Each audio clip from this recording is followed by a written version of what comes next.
The sunset envelops the village with anxiety, forcing the residents to hurry home. Rumors of a man-eating snake and missing people are spreading panic on the streets. The father, driven by fear, urges his son to take shelter from the approaching darkness. The last steps home seem like an eternity under the weight of an invisible threat. An ancient evil awakens within the house, realizing its monstrous power. The giant serpent remembers two people approaching its lair. A desperate cry for help breaks the silence of the night. The man cries out to the mountain gods in horror, realizing his fate. In the past, the snake did not understand people, but felt their fear and despair. It was this compassion that led him to become who he is today. A sudden intrusion interrupts the meal, but in the attacker's eyes, the snake sees only a shadow of regret. 10 years of care turn to fury when the creator demanded the return of his creation. Memories of innocent affection are mixed with the bitter realization of betrayal. The past comes crashing down on him, and the snake realizes that he has always been just prey for the clan of monks. The first battle made him realize not only his own strength, but also the boundless cruelty of people. The world turns out to be more complex than it seemed, as monks constantly perfect their deadly skills. Each new level of power turns a person into something divine and terrifying. Realizing the threat, the snake decides to go into hiding, since open confrontation with the monks is tantamount to death. A cunning plan is born in his mind, to turn an entire village into his personal farm. Looking at an old drawing, he decides that he needs his own name first. Inspired by an ancient legend, the snake chooses the name Shu Xian, forever linking itself to the fate of people. At night he finds the perfect place for his undertaking, the sleepy village of Chenjia, unaware of the coming nightmare. The first target is the pig pen, easy prey to satisfy the age-old hunger. He playfully swallows one piglet after another, enjoying the defenselessness of his food. But true hunger demands more, and now the sow disappears into his insatiable mouth. Well-fed and contented, he momentarily forgets his monstrous nature, embarrassed by his own greed. Deciding to rest before leaving, he falls asleep, unaware that his recklessness will cost him his peace of mind. An hour later, his sleep is interrupted by angry cries. Now the whole village knows about the uninvited guest. The humans are close now, and their fury is almost physically palpable, forcing the serpent to act quickly. Escaping from pursuit, he soars upward, realizing that people are much more dangerous than he assumed. From his hiding place, the snake watches the brutal scene, not realizing who the real victim is. Even an innocent piglet senses that the man lying on the ground is a source of pure evil. The sudden resurrection of a dead man turns an ordinary night into the beginning of a bloody nightmare. A mad laughter echoes throughout the area, as an ancient and vengeful soul awakens within a strange body. He vows to take revenge on the entire world, unaware that a real monster is watching him. The man underestimates his audience, considering himself the only predator on this night. Horror distorts his face when he finally notices the giant shadow lurking on the ceiling. A terrible guess pierces his mind, but he doesn't even imagine how wrong he is. With his back against the wall, he decides to go all in, unleashing all his hidden power. The ancient artifact in his hands promises either salvation or an even quicker and more painful death. The ancient soul rejoices, for the strength and memory of the past have returned to him. Panic grips the snake. He understands that this force is directed directly at him. The horror of an inglorious death forces him to cast aside all doubts. But the body betrays its new owner, and the ritual turns into agony. Noticing the enemy's weakness, the snake rushes into attack to finish everything with one blow. An invisible blow knocks him back, reminding him that the enemy is still dangerous. Realizing that the battle is lost, he decides to run away, saving his life. But it's too late. Once inside the monster, the man turns its body into a battlefield. He releases all his energy in one last desperate blow. Pain pierces the snake from within, because his prey turned out to be a deadly trap. Within the serpent he finds the source of its power, the demonic core, the key to ultimate victory. A desperate plea for mercy is drowned out by his determination to destroy the monster once and for all. The snake's body is torn apart from the inside, proving that the most dangerous poison is human malice. Paralyzed and dying, he realizes that his short life has come to a brutal end. With the last breath comes regret, the bitter realization of a fatal mistake that can no longer be corrected. Drunk with newfound power, the man celebrates victory, enjoying the agony of his enemy. But an ancient artifact suddenly goes out of control, ruining his triumphant plans. The commands no longer work, and the vessel that gave him power is now becoming a threat itself. In one moment he loses everything, his strength goes away, and with it, the hope of salvation. The dragon spirit he summoned turns against its master, absorbing the serpent's demonic power. Horror contorts his face as the summoned spirit chooses the monster's side. The dragon, having absorbed demonic blood, turns its rage against its creator. A beam of divine energy falls upon a man who has become a pawn in someone else's game. The monk's life turns to dust, taking with it all his ambitions and anger.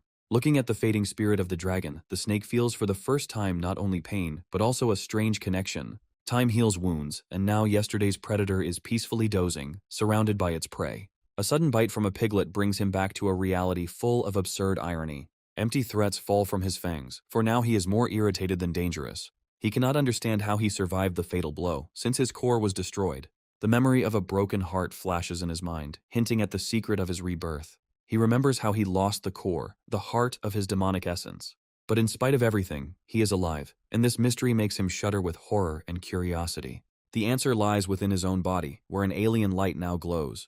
This is not just light, but the mind of a defeated enemy that has become a part of himself. Along with reason, he receives divine vision, seeing the world through and through, like a true monk. The new power grants him unprecedented agility, turning hunting and survival into a simple game. His head now contains a whole universe of alien knowledge, secrets, and memories. For the first time in his life, he gains clarity of thought, going beyond simple instinct. Imitating his enemy, he decides to embark on the path of self-improvement. Now he is his own master, because he has the power to launch a new core and begin evolution. In an instant, the body is filled with energy, giving it a second birth. Doubts gnaw at him because, contrary to logic, a new life has begun to emerge within him. Even monsters need rest, for only in sleep is true strength born.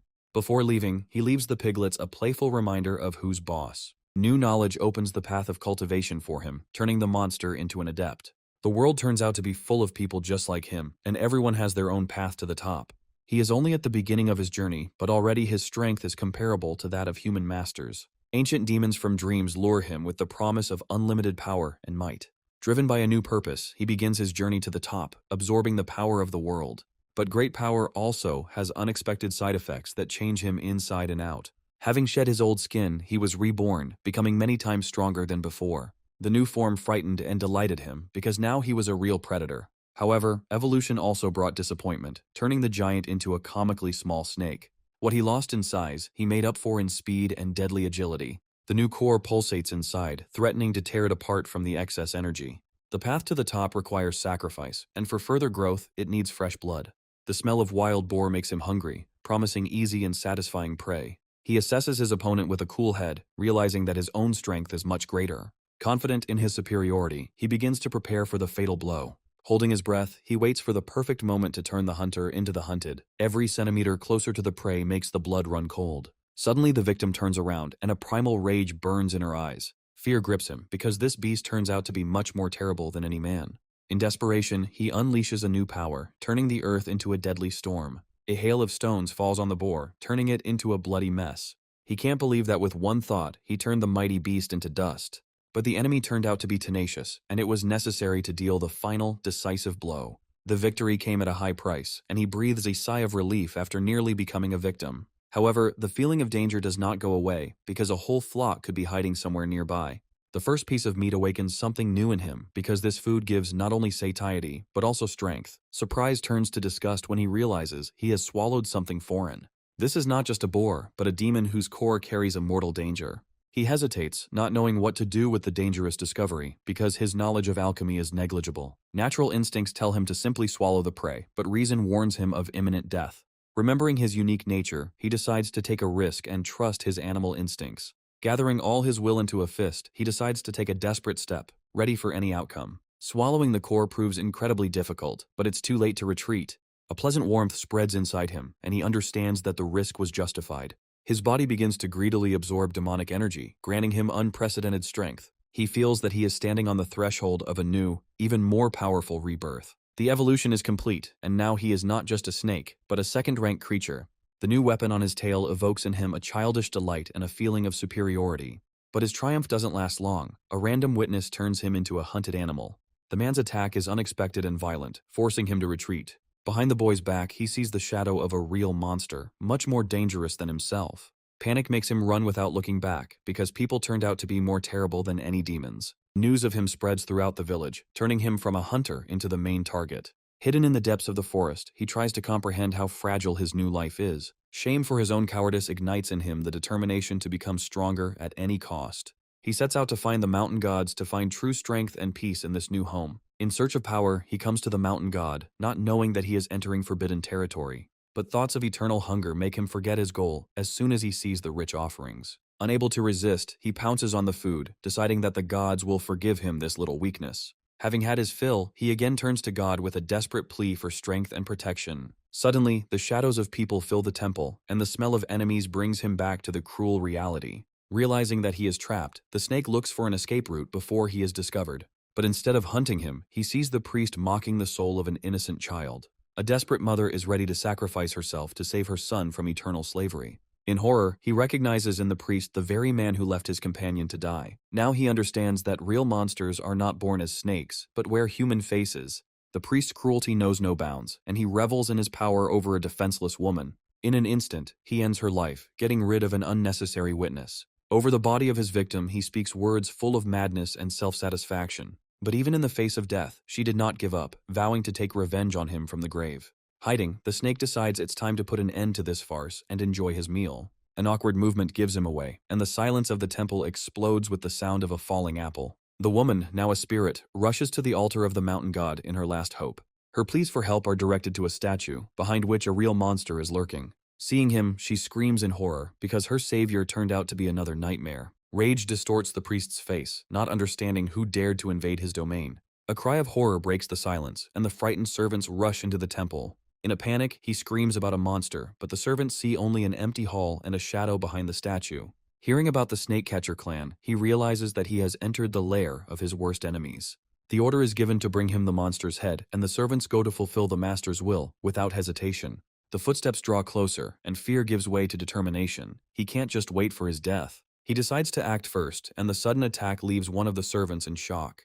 The servants retreat in horror, but their master only mocks their fear of the little snake. The priest steps forward, his hands filled with power, ready to crush any enemy. The shockwave throws the servants back, and the snake realizes that he is facing an incredibly powerful opponent. He realizes that his only chance to survive is to eliminate the priest before he is surrounded. He launches a final attack because survival requires sacrifice. Death itself is reflected in his eyes, turning him into a shadow from nightmares. Even the mighty priest flees in terror, threatening terrible revenge from the entire clan. He understands that the fugitive will bring a real army with him, and he must be stopped. With one deadly blow of his tail, he ends the escape, sealing the temple's secret forever. Victory leaves a bitter taste, because in order to survive, he had to kill again. He looks at the statue with apprehension, suspecting that he has angered the god by stealing his offerings. In a panic, he tries to put everything back in its place, performing an absurd ritual of appeasement. In despair, he offers the god a bloody gift, hoping to atone for his guilt and hunger. Instead of anger, he receives divine blessing, for his path to greatness has only just begun. Having received the blessing, he returns to the mountains to continue his journey to the top. But a week of meditation bears no fruit, and he feels stuck in one place. Small prey no longer provides strength, and hunger pushes him to search for something larger. Despair grows with each passing day, because instead of wild boars, he only comes across useless small fry. Tormented by hunger, he is ready to eat even a watermelon, just to quench his animal thirst. Suddenly he notices two people, and their rich catch awakens a predatory interest in him. He recognizes the boy as an old acquaintance, and curiosity is mixed with anxiety. For a moment their eyes meet, and the snake freezes, afraid that his disguise has been revealed. The boy's strange behavior confuses him, forcing him to lie low in anticipation. He can't believe his eyes when a boy leaves a basket of fish for him as an offering. The boy's words are full of sincerity, and he offers the snake a gift, unaware of its true nature. The snake cannot believe his eyes, because for the first time a man offers him food, and not death. Suspicion fights with hunger, but the sight of fresh fish makes him cast aside all doubts. The very first piece dispels all fears, and he accepts this unexpected gift with pleasure. He forgets about everything in the world, reveling in the taste of fish and a strange feeling of gratitude. But the idyll is interrupted by the appearance of a mysterious figure whose silhouette carries a threat. A direct question about the black snake makes the boy's heart freeze with fear. Despite the threat, he decides to lie to protect his new and strange friend. The strangers don't believe him, and their patience wears thin, turning curiosity into hidden rage. A sudden movement in the mountains distracts them, and now their gaze is directed straight into the serpent's lair. In desperation, the boy screams, trying to divert attention and give the snake a chance to escape. Rumors of a man-eating snake lead strangers to believe their target is lurking in the river. They give chase, leaving the boy bewildered by their blind fury. The snake is furious at the stupidity of people, not understanding why the boy is risking himself for him. He decides to run away, because staying here means condemning himself to certain death. A new refuge awaits him on the other side, in the mountains, where he hopes to find peace. Thoughts of the coming winter and the difficulties of cultivation cloud his path to salvation. Suddenly, a real nightmare rises from the depths of the river, ready to swallow him whole. He realizes that he has found the true monster that people have been hunting. But the wounded eel, mistaking him for an enemy, unleashes upon him all its deadly fury. He faces a choice: eat the giant and evolve, or become its food. Fear turns out to be stronger than hunger, and he decides to run away, because this enemy is too tough for him. But the river monster's jaws snap shut, turning the river into a death trap. Gasping for breath, he realizes that his only chance of salvation is to break through the enemy's belly. Despair awakens new strength in him, and he launches a final, decisive attack. Suddenly, the water turns to fire, and he finds himself in a fiery hell beneath the river surface. The flames consume him, and he cannot understand how he became trapped in his own mind. He realizes that this is an illusion created by the poisonous slime of the river monster. In the heart of the nightmare, he finds peace by gathering all his energy into one point. An explosion of power tears the illusion apart, and he rises to new heights, becoming one with the dragon's spirit. Waking up from the illusion, he delightedly realizes that his power has exceeded all expectations. The river turns red, and he is the only survivor of this bloody massacre. He realizes that his tail has become a deadly weapon, capable of crushing any enemy. But euphoria gives way to caution, because he understands that the victory was just a lucky coincidence. The eel's massive carcass will provide him with food for months, and its core promises a new breakthrough in strength. Among the remains, he finds the sign of the snakecatcher clan, and a terrible guess pierces his mind. Looking at the core, he makes an oath to the fallen enemy that his power will not be wasted. But swallowing the core proves to be no easy task, and his ambitions collide with harsh reality. Loaded with loot, he heads into the mountains to absorb the new power in solitude. Meanwhile, his enemies pick up the trail, and now they know how he managed to slip away. The truth is revealed, but this only fuels their insatiable thirst for pursuit. Ahead lies a new territory, guarded by an ancient beast that they dare not disturb. Rumors of the power of the serpent that swallowed the priceless pill kindle greed in their hearts. This hunt ceases to be a duty, turning into a golden ticket to a new life. But ambition gives way to caution, forcing them to wait for the perfect moment. They decide to make winter their ally, patiently waiting for the mountain's guardian to fall asleep. While the hunters make plans, the serpent finds refuge, preparing to turn months of peace into years of strength. 2 months pass in solitude, but the path to power proves slow and difficult. Despite his disappointment, his body changes, and the new spikes on his tail give him hope. A sudden surge of energy heralds a breakthrough, promising him long-awaited power. Winter turns hunting into torture, forcing him to think about hibernation until better times. But he can only dream of peace because a squad of hunters is already on his trail, thirsty for a reward. Specially trained dogs easily pick up the scent, leaving him no chance to escape. They are followed by simple peasants, hoping to snatch their share of fame and wealth. One of them dreams of a better future for his son, not realizing that this hunt could be his last. A sudden bark breaks the silence. The dogs have found what they have been looking for so long. The trail leads them straight to the cave, and the hunters are confident that their prey is cornered. At his most vulnerable moment, he realizes that his hideout has been exposed, and there is nowhere left to run. Anticipating a rich catch, the leader of the hunters already sees not only the snake, but also its offspring. The doubts of one of them are drowned in the cold confidence of the leader, who knows that they are on the right path. The order has been given, and now someone's life will become a bargaining chip in this hunt. He breathes a sigh of relief, because his cunning plan with the bait worked perfectly. Hope for salvation struggles with fear, because instinct tells us that the danger has not yet passed.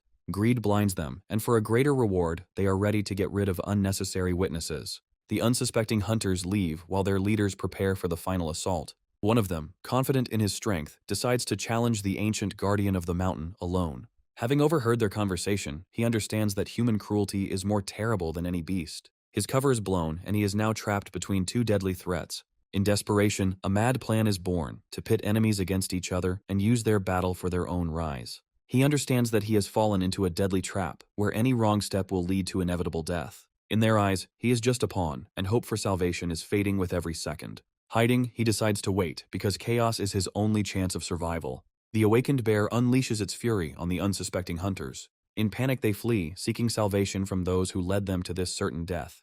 Their pleas for help are met with the icy contempt of the cultivators. They look down on the dying, because their lives are not worth a penny. Realizing they have been betrayed, the hunters see the cultivators as true monsters. In the midst of chaos, he finds a treasure whose scent promises him healing and new strength. The battle rages on, and one of the cultivators finds themselves on the brink of death. The death of their allies does not affect them, because for them it is just part of the plan to catch the snake. A cold order puts an end to their alliance, turning their partner into the next victim. An ally turns into an enemy, and the snow is stained with the blood of those who trusted him. In an instant, the battlefield falls silent, strewn with the bodies of friends and foes. Left alone with the beast's fury, he realizes that he has been betrayed. With an icy grin, he leaves his brother to be torn apart by the monster. He understands that he was just a pawn in someone else's game, and his rage knows no bounds. The true purpose has been revealed. This hunt was merely a pretext for cold-blooded murder. The traitor's taunts sound louder than the beast's roar, bringing imminent death closer. In a last desperate act, he decides to take the enemy with him, creating a fiery hell. Watching the beast's agony, he calmly sums up, because his plan worked perfectly. The chaos subsides and a new predator emerges from the cave, ready to claim the mountain for its own. The treasures he finds promise him limitless power, but his hunger demands immediate satisfaction. He hides the pills until a better moment, because his instinct tells him that the real battle is still ahead. The scent of blood attracts new prey, and he gladly accepts the challenge of a hungry pack of wolves. With one blow, he proves his superiority, turning hunters into defenseless victims. But even a whole flock is not enough to satisfy his growing appetite. The hunger does not go away, and he realizes that the wolves were just an appetizer before the main course. The cause of everything turns out to be a wounded bear, whose aura overshadows everything around. He sees his enemy's wounds as an opportunity, because victory over him promises him a new level of power. An unknown thirst takes hold of him, and the desire to devour the demon becomes stronger than the instinct of self-preservation.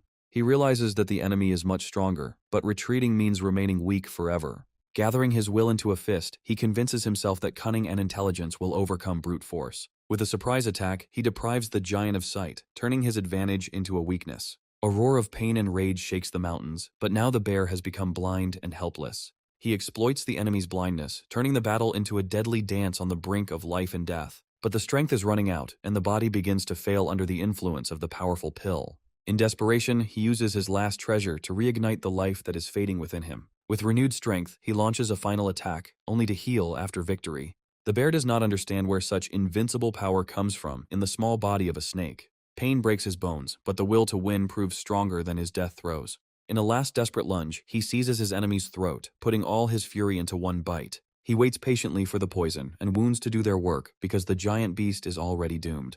But the wait is too painful, and he decides to resort to brute force to speed up the ending. Like a battering ram, he brings down a tree trunk on the enemy, turning his head into a bloody mess. Victory has been won, but the price for it is deep wounds and almost complete exhaustion. Before he can catch his breath, he sees the wolves returning to take his precious prey. Realizing that his strength is running out, he decides to take one last desperate step, to swallow the pill. The snow turns red with blood, and he is left alone, surrounded by the bodies of those who dared to challenge him. He knows that the hunters will soon return here, and he needs to find a safe shelter for his treasure. Looking at the corpses of people, he thinks about his past life, trying to understand who he was before reincarnation. In the frozen body, he recognizes the father of that very child, and a strange feeling pierces his heart.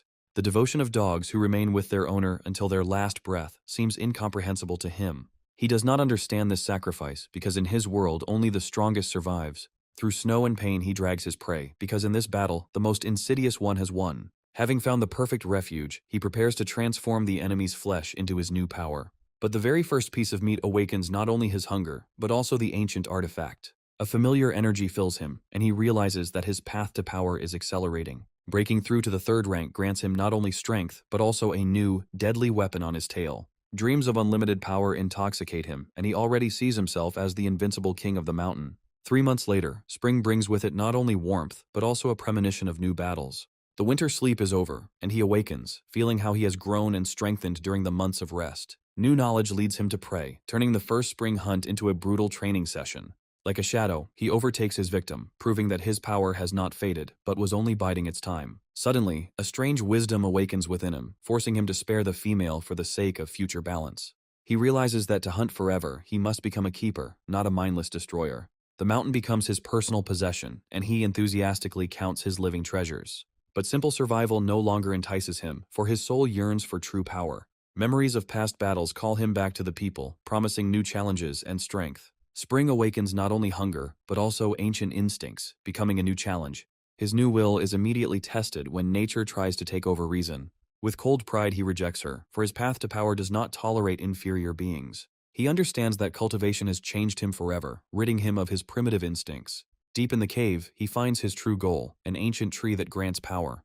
The memories of another snake ignite in him greed and hope for an unprecedented breakthrough. A new power beckons him with the promise of magic, and he is ready to do anything to pluck the coveted fruit. But his solitude is disturbed by two people, and their appearance desecrates the place that is sacred to him. A familiar voice makes his heart skip a beat, because his worst enemies have come to his lair. A new threat stands near the traitor, and its power can be felt even from a distance. Their conversation reveals their plans, and he realizes that he has a chance to take possession of the treasure. They are confident of their victory, unaware that they are being watched by someone who is ready to die for this place. Their target is not just a snake, but an ancient king, and they have a special weapon in store for him. Rage fights fear, because to retreat means to lose the chance for unlimited power. Doubts gnaw at him, because he remembers how those who were much stronger than him fell. The sudden attack is disorienting, and a foul smell fills his lair with despair. He decides to lie low, because time is his main ally in the battle against deadly weapons. They are confident of their victory, because instinct tells them that their victim will not miss their chance. The true king emerges from the shadows, ready to defend his legacy to his last breath. He understands that he was just a pawn in their game, and all their words were lies. The mystery of his past deepens, but now there's more at stake. A sudden glance makes him freeze, as he realizes that his cover has been blown. From the depths emerges the true king, his gaze filled with wisdom and ancient fury. He realizes that he was only an imposter, and the real ruler was hiding in the shadows all this time. The Battle of the Titans begins, and he watches in horror as two invincible forces clash. Doubts gnaw at him, because even the mighty king seems defenseless in the face of the hunters. The woman uses an ancient artifact, and its power falls upon the king, shaking the very earth. The sound wave paralyzes the giant, making it an easy target for deadly attacks. Hundreds of magical darts pierce his body, but cannot penetrate his indestructible scales. Even in the face of defeat, she sees him as nothing more than raw material for future armor. The combined attack paralyzes the king, and it seems his fate is sealed.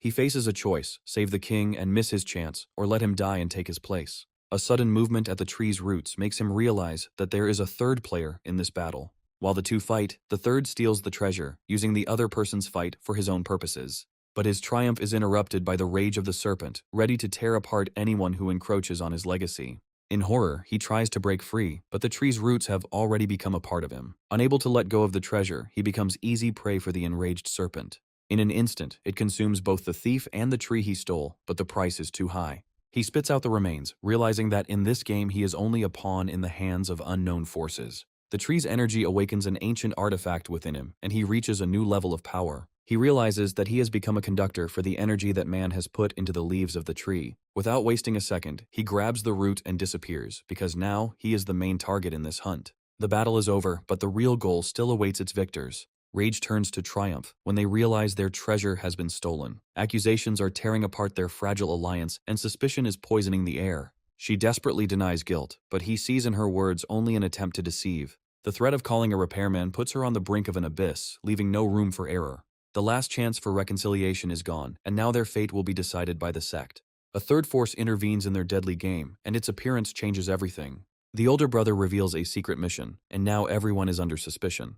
The thief was clever, but he left an invisible trail that would lead them straight to their target. A new hunt begins, and now their combined might will fall upon the daring thief. In horror, he realizes that he is facing a sixth-stage hunter whose level of power is beyond his comprehension. But the scent of treasure drowns out his fear, and he decides to risk everything for a chance at power. The scent of ripe fruit gives it away, and now the hunters know where their real target is hiding. A sudden attack from underground takes them by surprise, but the experienced hunter is ready for any threat. Without wasting a second, he rushes towards the fruit, because this is his only chance for salvation. He summons an ancient artifact to help him digest the fruit's scorching power. But his plan falls apart when the hunter easily interrupts his escape. The master's ancient weapon proves stronger than any magic, leaving him no chance of escape. The hunter's rage knows no bounds, and he unleashes all his deadly might on the thief. He understands that if he doesn't digest the fruit now, then they are both doomed to certain death. The ancient artifact responds to his call, breathing into him a stream of primordial energy. Golden energy reshapes his body, granting him unprecedented power and the luxury of a new form. Shedding his old skin, he is reborn, and a blast of power throws the hunter away. In horror, the hunter realizes that all this time he was chasing not a man, but a monster. He looks at the enemy with contempt because he was too stupid to figure out his cunning plan. Greed flashes in his eyes because now the snake is not just prey, but a priceless trophy. A new strength fills him with confidence, and now he knows that he can escape from this trap. But the hunter is not ready to retreat, and a weapon capable of stopping any animal appears in his hands. In horror, he realizes that he is facing not just a magician, but the owner of a deadly weapon. The weapon carries a crushing pressure, turning him into a defenseless reed in the face of the storm. The fear of death forces him to cast aside all doubts and attack in response. But his attack is broken by the indestructible defense of the magical weapon. The hunter's arrogance knows no bounds, for he is confident of his easy victory. Realizing that brute force is useless, he decides to attack the enemy's weakest point, the mind. But the hunter's mind proves to be as indestructible a fortress as his weapon. Having failed in a mental attack, he becomes an easy target for a crushing blow. Confident of his victory, he continues the attack, unaware that he has trapped himself. Rage clouds his eyes and he rushes in pursuit, not noticing how the ground is slipping away from under his feet. Despair and fatigue overcome him as this pursuit turns into a humiliating flight. In a final act of rage, he uses all his energy to catch up with the thief who has become his obsession. The stolen power calms within, but the body is too weak to withstand the hunter's fury. Running away is not an option, and in desperation a plan is born, because the enemy has one fatal weakness. He decides to pretend to be the victim, luring the overconfident hunter into his deadly trap. The hunter sees only agony in this, already anticipating how he will open it and take his treasure. Confident of victory, he rushes forward, unaware that he himself is heading to the scaffold. His deadly blade leaves no scratch, and confidence is replaced by chilling horror. His weapon doesn't withstand the second blow, shattering into pieces and leaving him unarmed. Rage clouds his vision, and he calls upon his most powerful weapon, forgetting about mercy. The ghostly blade rushes towards its target, promising a quick and glorious death to the rebellious beast. But in an instant, his world collapses when the snake catches his unbreakable blade in its teeth. The indestructible blade proves powerless, and the hunter's confidence is replaced by chilling horror. He falls, defeated, unaware that his enemy has spent the last of his strength on this block. A demonic aura envelops the snake, and the hunter realizes that he has encountered a true monster. Instinct screams at him to run, but his exhausted body refuses to obey, making him easy prey. In a last desperate lunge, the snake collapses the cave's roof, cutting off the hunter's escape route. The shedskin becomes a living trap, and the hunter finds himself in a sticky, indestructible cocoon. He looks down on his victim, because now it is in his power to decide who lives and who dies. The hunter's dying cry echoes throughout the area, and his comrades cannot believe their ears. What runs out of the cave is not a hunter, but a beast maddened with terror, screaming about the birth of a dragon. He grabs his companion and runs without looking back, because now their only goal is to survive. Panic grips them, and they run, not knowing what awaits them ahead. He realizes that he has missed his chance, and now he will have to fight for his life. Hope for salvation flares up in their hearts, because the exit is already so close. But the path to freedom is blocked by a shadow, whose eyes burn with a thirst for revenge. The king's gaze paralyzes them, and a deadly poison falls upon the unsuspecting fugitives. He realizes with horror that he has made a fatal mistake by underestimating the king's true strength. In despair, he seeks salvation in a pill, but the shadow of death is already hanging over him. Last hope is the highest spiritual treasure that can turn the tide of battle. But even his speed cannot compare to the fury of the king, ready to tear him to pieces. In a last desperate effort, he tears out his own thorn, turning it into a golden spear. The golden spear pierces the flesh, cutting short the hunter's life and arrogance. The final blow proves fatal, and the hunter's world shatters into pieces. The enemy is defeated, but instinct tells you to cover up all traces of your crime. He destroys the body with bitterness, regretting the lost thorn that became the price of survival. Hunger drowns out all thoughts, and he decides that the flesh of the enemy is the best medicine for wounds. In the enemy's bag, he finds something more than just a trophy, a key to new knowledge. A mysterious whisper from the depths of his consciousness awakens long-forgotten nightmares in him. The dying king becomes a catalyst, and the fragments of his past life begin to come together to form a coherent picture. Memories take him back to the past, where he was just one of many thirsting for power. The tragic battle for the tree's fruit awakens in him the memory of blood, death, and the first step towards rebirth. A loud sound made everyone freeze, and the old king appeared to put an end to the battle. In a final act of mercy, he gives him the fruit, and this gift changes his destiny forever. He recalls that snakes are cruel creatures, willing to kill to survive. But in the eyes of the dying king, he sees only inexplicable tenderness, not coldness. The king's death fills his heart with a quiet sadness that he cannot understand. This sadness turns into hatred, and he vows to avenge the death of his savior. He erects a monument to the king, hoping that in the next life he will acquire a human form. Now he understands that all his abilities are a legacy that he must protect. The hunters are already close, and he decides to leave this place, which has become sacred for him. Among the bodies, he finds the one who escaped and understands that her last breath will bring new enemies here. He decides to leave the dangerous place, but the woman's body seems suspicious to him. Greed overcomes fear, and he decides to search her for valuables. Memories of the traitor make him think about the real puppeteer. A snake suddenly appears, interrupting his thoughts, but behaves too strangely. The trap snaps shut, and he realizes that he has become a pawn in someone else's deadly game. Hiding, the real enemy revels in his victory and vows to avenge his family. He desecrates the graves of the fallen, and his hatred knows no bounds. His true goal is not just revenge, but the complete destruction of the clan and its followers. To carry out his plan, he stages a whole performance, turning himself into a victim. Half an hour later, reinforcements arrive, and now the trap is ready to snap shut. Victory for some turns into defeat for others, and the mentor's rage knows no bounds. The clan leader is angry because the loss of 2 students is a blow to his reputation and power. Meanwhile, the snake returns to its shelter, confident that it is now safe. He is happy to see that the tree he stole has taken root and is recovering. In the enemy's bag, he finds treasures that will last him for many months of training. But the real treasure turns out to be a book full of ancient and deadly techniques.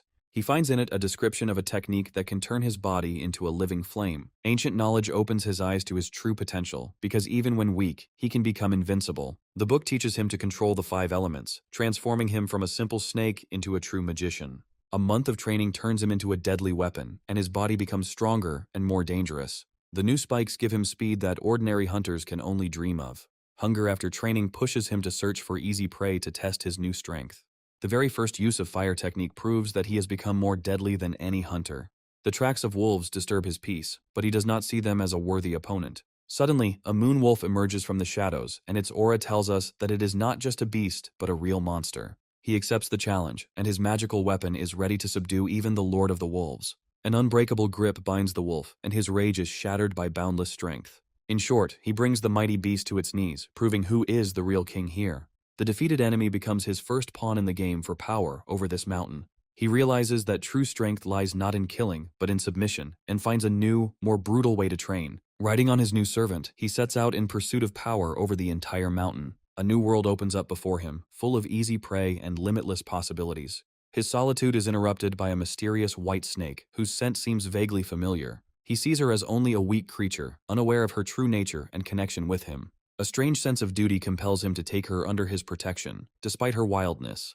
The wolf's roar frightens her, and he attacks his servant with fury, defending his find. He offers the wolf a deal, promising freedom in exchange for unquestioning obedience. From that day on, the wolf becomes his eyes and ears, patrolling the mountain in search of enemies. He gives his old lair to the white snake, turning it into a new sacred abode. He decides to train her to become a loyal guardian of the tree, not knowing who he is actually taming. Far from the lair, the chase continues, as the survivor was unable to describe the true horror. Rumors of a dragon embryo sow doubt, as even the strongest cannot believe such a thing. An ancient artifact shows the way, and now there is no escape from the ruthless hunters. The order has been given, and now the entire mountain turns into a death trap for one serpent. In the misty forest, he senses the energy of the snake, but does not know that it is just bait. A sudden attack interrupts his search, and he finds himself surrounded by ghostly wolves.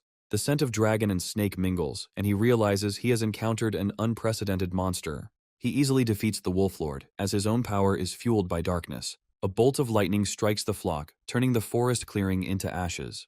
The wounded animal tries to escape, but no one has ever escaped this hunter alive. The chase takes him to a cliff, and he is confident that he has cornered his prey. A final bolt of lightning ends the wolf's life, and its dying cry echoes across the mountains. The cry reaches his ears, and he understands that the ruthless hunters are already here. Leaving the most valuable thing under protection, he decides to lead the threat away from his lair. A new player appears at the top of the cliff, and his oppressive aura changes the rules of the game. The hunter decides to deal with the bait first, not knowing that his mentor is already close. The sudden flight confuses him, forcing him to act more cautiously and expect a catch. The hunter's cunning plan seems like child's play to him, because he is confident of his crushing superiority. He understands that this is not a youth in front of him, but an experienced warrior, and this means that there is nowhere to expect help from. Using his new power, he dives underground, turning the chase into a deadly game of cat and mouse. The hunter's rage knows no bounds, and he unleashes all his might on the fugitive. A blast of lightning shakes the earth, but he only grins, for his own magic is much stronger. He continues his chase underground, turning into a ghost that cannot be caught. His speed and cunning leave the hunter no chance of winning. Suddenly he turns around, and now the hunter becomes the hunted. In desperation, the hunter uses his most powerful technique, hoping to incinerate the insolent man. But he doesn't even think about dodging, because his true goal is not victory, but his brother's bag. He survives the explosion, protected by a mysterious artifact, and is ready to celebrate victory. But instead of a plea for mercy, he sees in the serpent's eyes only fiery rage and a thirst for revenge. He realizes that his defenses have weakened, and now he is left alone with the monster he himself created. A fiery flame falls upon the hunter, and his dying cry becomes a hymn of new strength. Victory brings him not only trophies, but also a faithful guardian for his new treasure. He looks down on his defeated enemy, as the hunter's naivety was the cause of his death. The cry for help goes unanswered, and the mentor arrives too late to save his student. He realizes that he has missed his chance, and now he will have to run from the wrath of a true master. Wounded but not broken, he decides to retreat to heal his wounds and return for the monster's head. Guilt mixes with rage, and now this hunt becomes a matter of honor for him. The aura of a supreme master envelops him, and he realizes that he is facing a force capable of grinding him into dust. The instinct for self-preservation takes over, and he decides to flee because open combat is tantamount to suicide. His unexpected escape only fuels the mentor's passion, turning the hunt into a personal vendetta. His earth magic proves powerless, as the granite rock blocks any escape. The hunter is already close, and the only way out is to run up, towards danger. The chase turns into a deadly race, where every moment could be the last. A sudden rockfall takes him by surprise, and he realizes that he has fallen into an ingenious trap. Like a titan, he can hold tons of stones on himself, but even his strength is not limitless. He realizes with horror that he has become a victim of his own self-confidence and underestimated the enemy. Half an hour later, he is still under the rubble, and his rage is giving way to cold despair. He cannot understand how an ordinary stone can contain his indestructible power. In a rage, he swears revenge because his pride has been trampled by some insignificant animal. Once freed, he finds only the remains of the pill, but even they promise him a new level of power. The period of laying the foundations has begun, and an ancient power awakens, promising a clash of the titans. The ancient technology exacts a terrible price, but the thirst for revenge drowns out the instinct for self-preservation. Like a god, he rains down his wrath from the heavens, vowing to incinerate his enemy. He realizes with horror that he is faced with a force equal to his own, and that flight is the only way out. An invisible grip pulls him back into the arms of certain death, leaving no chance for salvation. The enemy turns out to be not just strong, but has an absorbing power, turning him into a defenseless victim. He is ready to die, but not to give up his treasure, because it is the key to his future. In a last desperate lunge, he throws down his sharpest weapon, hoping for a miracle. The enemy's confidence cracks when his impenetrable defense can no longer withstand the onslaught. In an instant, his world collapses as a golden spike pierces his barrier, bringing death with it. The water shield gives him a moment's respite, and he starts running again. He swims towards the temple, realizing that this is his only chance for salvation. The hunter corners him, confident that he won't escape this time. He cowers in a corner, hoping that the mountain god will hear his prayers and intervene. In desperation, the hunter decides to burn the temple to the ground to smoke out his prey. But instead of a serpent, a shadow emerges from the fire, whose wrath is capable of incinerating the earth itself. He falls to his knees, mistaking the shadow for the legendary god, and his arrogance turns to horror. While fleeing, he encounters his student, who arrived too late. A sudden blow throws the student back, and he realizes that he has become a bargaining chip. The shadow unleashes all its power on him, because the life of a mentor is more valuable than the life of a student. The soul of the student leaves the body, becoming only a pawn in the hands of a merciless god. The mentor runs, realizing that in this wilderness he will not find a worthy opponent. His heart is breaking with pain, but he cannot let his student's soul go away just like that. Even after death, the student's shadow continues to haunt him, giving him no peace. The shadow finds a new body, and now the god has a faithful servant to carry out his will. He breathes a sigh of relief, because his risky plan worked, and he survived. But his peace is disturbed by a shadow whose gaze carries not life, but cold emptiness. Suddenly the corpse comes to life, and he realizes that he is faced with something more than just death. A ghost stands in his way, its fiery aura promising to incinerate anyone who dares to pass. He thanks God for saving him, not knowing that he has witnessed the birth of a new nightmare. The wrath of God falls upon him, because he dared to interfere with his sacred vengeance. He tries to offer his services, but God sees him only as an obstacle on the path to revenge. The threat of eternal damnation forces him to submit because he has no other choice. God demands a new body for himself, young and strong, to continue his bloody path. Without wasting a second, he sets out to search because his own life depends on it. Meanwhile, the god's soul begins to fade, and he seeks a temporary refuge so as not to disappear. In despair, he enters the body of a mouse, but even in it, he feels humiliated and insulted. He recalls how, 100 years ago, he hid in a statue, deceiving the great clans and absorbing their faith. The faith of the people gave him divine power, but everything changed with the appearance of one snake. Now his power is absorbed and his soul is trapped in the body of a mouse, and he desires only one thing: revenge. He remembers how the serpent absorbed not only his power, but also the soul of the first god. All his years of preparation went down the drain when the serpent burned his statue and the desired body. Trapped in the body of a mouse, he vows revenge, his pride trampled and his strength lost. Under pressure from God, he sets out on a search because his own life depends on it. The very first discovery turns out to be useless, and despair begins to take hold of him. A sudden noise catches his attention, and he realizes he has found something unusual. He discovers a demonic dog digging up a grave, and his heart sinks in terror. The powerful energy emanating from the dog suggests that this is not just a beast, but a real monster. A perfect body emerges from the grave, young, strong, and ready to become a new vessel for the god. But at the moment of triumph, he feels someone's gaze on him, and realizes that his prey has attracted a new predator. The demon dog notices him, and now he himself becomes prey in this game. The cry for help is drowned out in the night, because no one will help him here. He realizes with delight that he has found not just a body, but an intelligent monster, ideal in every way. Like a shadow, he stalks his prey, ready to make it his new shell. But the dog turns out to be not so simple, and his attack forces even the god to retreat. Pleas for mercy are drowned in his determination, for this dog is the perfect vessel for revenge. Time is running out, and the mouse's body begins to disintegrate, threatening to devour his soul. In despair, he returns to the ruins to report his discovery to God. He proudly presents his spoils, confident that he has earned forgiveness. But the wrath of God falls upon him, because he brought him not a sacrifice, but a new master. There is no more time, and the god decides to enter the dog before his soul evaporates. He begins to consume, confident that the snake's mind will not be able to resist him. But the serpent's unbreakable will tears him apart, turning the absorption into agony. He cannot understand where a simple snake gets such strength, capable of resisting a god. Suddenly he feels a familiar energy and realizes that the snake is not alone.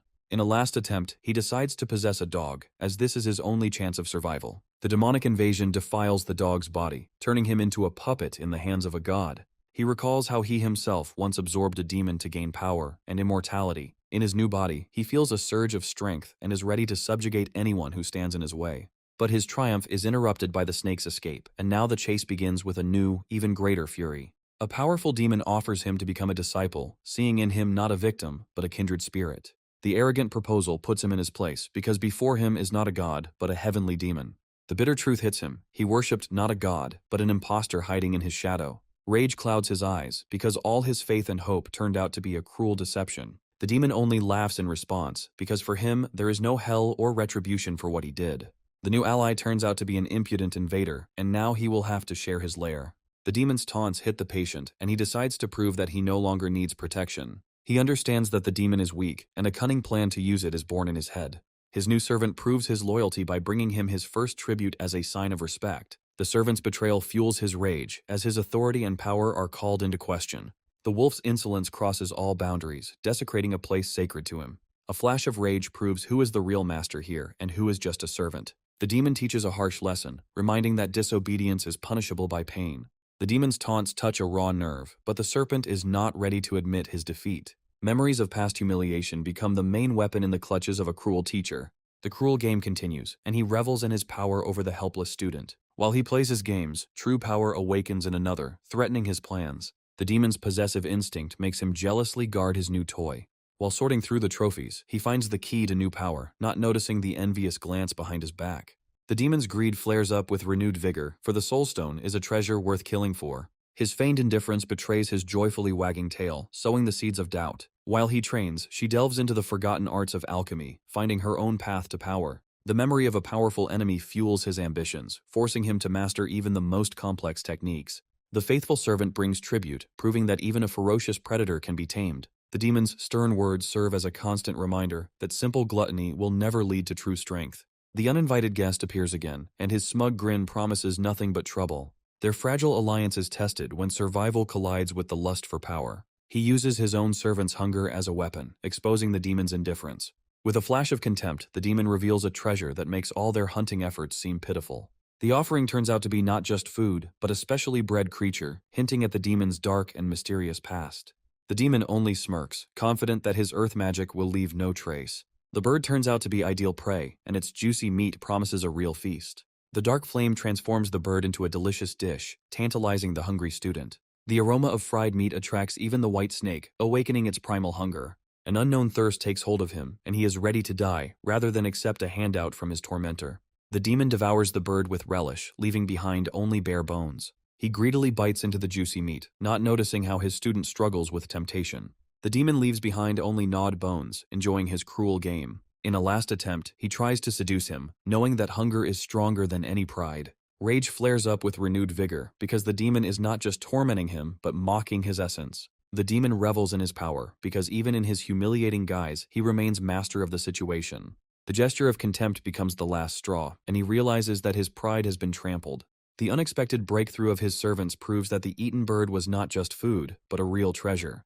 The deal is made, and he exchanges the soulstone for a chance to touch an unseen power. The taste of victory turns out to be sweeter than any pride, and he understands that this breakthrough is only the beginning. Meanwhile, in his lair, the cleansing is completed, and the root of the tree is ready to grant him new life. He sees his pawns growing stronger, and a new, even more insidious plan is born in his head. Even the snake is forced to admit that his teacher's cruel methods are bearing fruit. The demon offers him an alliance, promising unlimited power in exchange for a temporary truce. He doesn't believe in an easy victory, but the demon reveals a secret to him that changes his entire understanding of monsters. Memories of the past battle make him doubt, because fear is stronger than any logic. The impudent demon only laughs in response, confident that no one will leave him in trouble. He reluctantly agrees, but sets a condition that changes their relationship forever. He pronounces his name with pride, not knowing that before him is a creature whose name shakes the world. The demon chooses a new name for himself, because the old one reminds him of lost power and humiliation. An argument over names turns into a comical squabble, showing that even demons can be petty. He decides to enlighten his new companion, opening his eyes to the true structure of the world. It turns out the world is full of powerful clans, and the snake catchers are just one of the 5 great powers. The history of the clans reveals secrets of the past, hinting at an ancient war and lost power. Their first target is a small clan, but even it seems an insurmountable obstacle for the aspiring lord. Fear grips him, because against 5 masters, he doesn't have a single chance. Suddenly his attention is drawn to a flock of birds, and curiosity overcomes fear. They see hundreds of strange birds that act as if they are not in any danger. The attempt to use divine consciousness fails, and he realizes that the birds are protected. The demon decides to use a trick, using an ancient artifact to destroy their defenses. The formation powder removes the barrier, making the birds easy prey. He uses their favorite delicacy to lure them out and distract them from the main herd. One of the birds takes the bait, and now their plan is ready for its final phase. After patiently waiting for the right moment, they prepare to attack in order to grab as much as possible. A sudden attack sows panic, and now their only goal is to survive in this chaos. The demon's cruelty knows no bounds, and he revels in his power over his helpless prey. The sudden generosity turns into an order to run, and the snake does not understand what is happening. One of the birds falls dead, becoming a silent harbinger of impending disaster. A clan elder appears out of nowhere, his gaze promising nothing but death. Panic grips the demon, as he realizes that he has fallen into the trap of a powerful enemy. The elder uses ancient magic to divide the thieves and take back what belongs to him. The earth turns to stone, and the demon finds himself in unbreakable shackles, losing all hope. Rage awakens his true nature, and he breaks free from his bonds, ready for a bloody battle. The elder rushes in pursuit of the snake, not noticing the power he has just unleashed. The demon reveals its true form, and its speed amazes even the experienced master. He breathes a sigh of relief, because he managed to escape from his most terrible enemy. In his lair, he prepares for a feast that promises him a new level of power. The combination of chicken and pill gives him unprecedented strength, and he revels in his greed. But his culinary talents prove far from perfect, and he bitterly admits his defeat. Saying goodbye to the remains of the feast, he does not notice how his impudent cohabitant appears from the shadows. The demon's rage knows no bounds, as he had to sacrifice an entire flock for his sake. He is reluctant to share his spoils, because their fragile truce depends on it. The demon looks at him with contempt, because without his help he would never have coped. His cheeky grin erases all boundaries, and now they are not enemies, but strange allies. The demon decides to take him under his wing, promising to teach him true cruelty. His clumsy attempts at cooking become a comical display of his helplessness. The demon adds his treasures to the cauldron, and the air is filled with a divine aroma. The very first piece gives him an unprecedented surge of strength, and he greedily devours everything else. Well fed and contented, they rest, and for a moment the world seems simple and safe to them. But the demon does not lose his vigilance, because he remembers that gratitude is a weakness. A full stomach and new strength push him to take a desperate step, a breakthrough to the 6th rank. But his body can't take it anymore, and he finds himself on the brink of life and death. Even calling on the ancient artifact does not help, and he realizes that he has made a fatal mistake. In despair he screams, not knowing that his mentor is already preparing salvation for him. The demon uses his power to create the perfect pill that can reverse the course of evolution. The pill grants him not only strength, but also dependence, turning him into an obedient puppet. He feels his body filling with energy, and the long-awaited breakthrough becoming a reality. 10 days later, he reaches the peak of rank 6, but the price for this is a slowdown in true growth.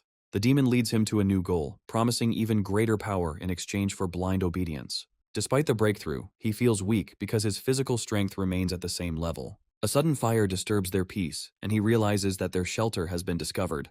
It's not just fire, but a magical flame sent to smoke them out of their lair. Rage clouds his eyes, and he throws himself into the fire, ready to defend his home to the last. He understands that this is his home, and no one dares to take away from him what he acquired with such difficulty.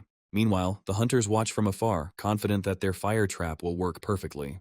For the mentor, this mountain is just a training ground, and the student is a bargaining chip. Soon, a clan branch will open here, and this land will become their undivided possession. The exploration bears fruit, and now they know that this mountain is a true paradise for cultivators. In the fiery hell, he finds himself alone with his fear, and the demon abandons him. But the faithful servant returns, ready to die to save his new master. The weak water bullets are useless against the wall of fire, and hope begins to fade. Even a powerful stream of water cannot cope with the magical flame. He understands that this is just a drop in the ocean, and his powers are too small to stop this hell. Suddenly he realizes that the fire is not an accident, but part of a cunning plan. Now he knows that the hunters came not for him, but for the Valley of Snakes and its priceless treasures. They throw themselves into the fire, but the demon stops them, because recklessness is the path to death. Amidst the chaos, a new player emerges, his calmness betokening unprecedented strength. Even from a distance, the demon senses his presence, and for the first time, alarm can be heard in his voice. He realizes that he is up against someone who is equal to him in strength, and his excitement is ignited. Without wasting a second, he disappears underground to assess the new enemy from afar. The demon explains that there are clones that have power equal to that of the true body. Suddenly the clone changes direction, and his gaze is directed straight at them. They realize that they have been spotted, and now they will have to either run or fight. Despite the danger, they remain, because the talisman of stealth gives them false hope. But their camouflage proves useless, and now they are left alone with the enemy. With one blow he destroys a mountain, and his power makes even a demon freeze in horror. The deception is revealed, and the demon realizes that his arrogance almost cost him his life. The clone disappears, and now the hunter is sure that there is no one else in the cave. He breathes a sigh of relief, but the demon is already making new, even more insidious plans. The demon's greed knows no bounds, and he is willing to risk everything for the treasures of a weak clone. He tries to awaken in the snake a thirst for revenge, because his house has been turned into ashes. The demon's cruel words hit the patient, but he only clenches his teeth harder. He admits his weakness, but his eyes burn with the determination to become stronger at any cost. The trophy bag becomes his only hope for quickly gaining power. He sends his servants to training, while he himself prepares for the decisive battle for his future. A new battle begins, and now fate rests on the shoulders of the weakest. Far away, a new hunter finds the perfect spot, unaware that it is already occupied. A faint trace of demonic energy betrays their presence, turning him into a predator. The first attack falls on an empty space, and he realizes that his prey is not so easy. Invisible chains reach out to the fugitive, but he slips away, leaving the hunter with nothing. Instead of a powerful serpent, he finds only a mangy dog, and his confidence begins to crack. He asks a question, not knowing that in front of him is not a servant, but the master of this forest himself. A sudden explosion takes him by surprise, and he realizes that he has underestimated his enemy. Too late, he realizes that he has fallen into an illusion, becoming a pawn in someone else's game. The real enemy emerges from the shadows, proving that his own confidence was the biggest illusion. With one blow, he rips off the clone's head, and his world is turned upside down. Victory seems too easy, and he does not believe that he was able to defeat such a strong enemy. But the clone's body does not disappear, but only crumbles into pieces, ready for a new rebirth. The clone's death turns out to be just a test, and he realizes with horror that his enemy is still alive. The defeated enemy only grins, because he has successfully passed the test of strength. But even in death, the clone proves dangerous, and its grip does not weaken for a second. He understands that the clones are just cannon fodder, and the real battle hasn't even begun yet. The demon only laughs in response, confident that even the weakest clone is no match for him. Suddenly the clone comes to life and unleashes its fury on the unsuspecting demon. He understands that his enemy is not so simple, and that he still has many deadly surprises in his arsenal. In a desperate lunge, he grabs the clone, paralyzing it with a previously unseen technique. The fiery breath turns the enemy into ashes, and he revels in his crushing victory. The battle leaves the demon exhausted, but the thought of the treasure makes him forget the pain. A flash of rage is directed at the snake, because it dared to touch his precious prey. The accusations destroy their fragile alliance, because he understands that he was just a pawn in someone else's game. Arrogance clouds his vision, and he is confident that he can handle everything alone. The demon angrily reminds him that without his help he would have been dead long ago. A fragile truce reigns around the fire, for they both know that the real enemy is already close. Fear proves stronger than pride, and he runs, leaving the demon alone to face the coming storm. Meanwhile, the true master meditates in his lair, unaware that a trap is already waiting for him. The death of the clone does not bring him peace, because now he knows that somewhere there is someone stronger than him. He understands that his enemy is not only strong, but also cunning enough to deceive even him. The order has been given, and now an entire army will set out to find the one who dared to challenge him. Meanwhile, they run without looking back, saving their lives from the wrath of powerful enemies. The long journey exhausts them, and they realize that it will take them a few more days to reach their destination. Fatigue takes its toll, and he is ready to give up, but the demon does not allow him to relax. They find temporary shelter, and the demon falls asleep, leaving him alone with his thoughts. Even on the run, he wastes no time, and his faithful servant brings him his last consolation. After a good night's sleep, he feels a surge of strength and is ready for new challenges on the path to power. But disappointment awaits him, because he cannot open the bag sealed by someone else's will. In desperation, he tries to break the seal, but someone else's will proves stronger than his own. The demon only smirks, looking at his helpless attempts, because he knows that the bag is beyond his capabilities. He decides to use his most powerful weapon, but the demon stops him, afraid of damaging the treasure. A comical brawl breaks out, and now they are fighting not for their lives, but for the right to possess the bag. A week later, they finally reach their destination, exhausted by the long journey and constant arguing. They find temporary shelter, and the demon falls asleep, confident that his companion will not go anywhere. He takes advantage of the moment to begin training, as this land is ideal for cleansing. His new power allows him to dive into the ground to unprecedented depths, but the price for this is hellish pain. Through the pain, he feels his body become stronger, and the spikes on his tail become sharper and more dangerous. When he returns, he sees that the demon has prepared a feast for him, and this gesture becomes the first step towards a true union. The exhausted demon admits his defeat because he was unable to open the bag. The treasures turn out to be useless junk, and he is furious at his naivety. He refuses to share the spoils because there is nothing in it that could strengthen him. But the demon doesn't believe him, and their fragile alliance is once again on the verge of breaking apart. The unexpected appearance of a lizard interrupts their argument, and now they have a new problem. The demon only smirks, because he had hidden the most valuable thing in advance to teach his student a lesson. He reveals his deception, but the snake sees this as just another mockery. The demon's sinister grin suggests that he knows something that can change everything. He talks about the ancient art of puppetry, which turns living beings into obedient dolls. This art is the key to defeating their common enemy, and now they are ready for the final battle. The ancient art of puppetry promises him unlimited power, because one owner is equal to 100 warriors. Dreams of an easy victory intoxicate him, and he already sees himself as an invincible puppet master. But harsh reality brings him back down to earth, because a long and dangerous journey lies ahead of them. Crossing the river proves to be an impossible task, as its depths are teeming with hungry monsters. The only chance of salvation is a steamship, and now they will have to face the most dangerous predator man. Hiding under his hat, he tries to pay the fare, but his invisible presence only arouses suspicion. The gem becomes their ticket on board, but its light attracts greedy glances. They become targets for bandits who are unaware of the fatal mistake they are making. Ridicule and threats rain down on him, because in the eyes of the bandits, he is just a defenseless insect. In an instant, their laughter turns to screams of horror as an invisible force descends upon them. Their careless use of force attracts attention, and they are now the center of everyone's admiration. A familiar voice makes the demon wary, because he senses the approach of an old enemy. He recognizes the elder as the one who dared to steal his birds, and his heart fills with rage. Panic grips them, and the demon is ready to run, but the snake holds him in place.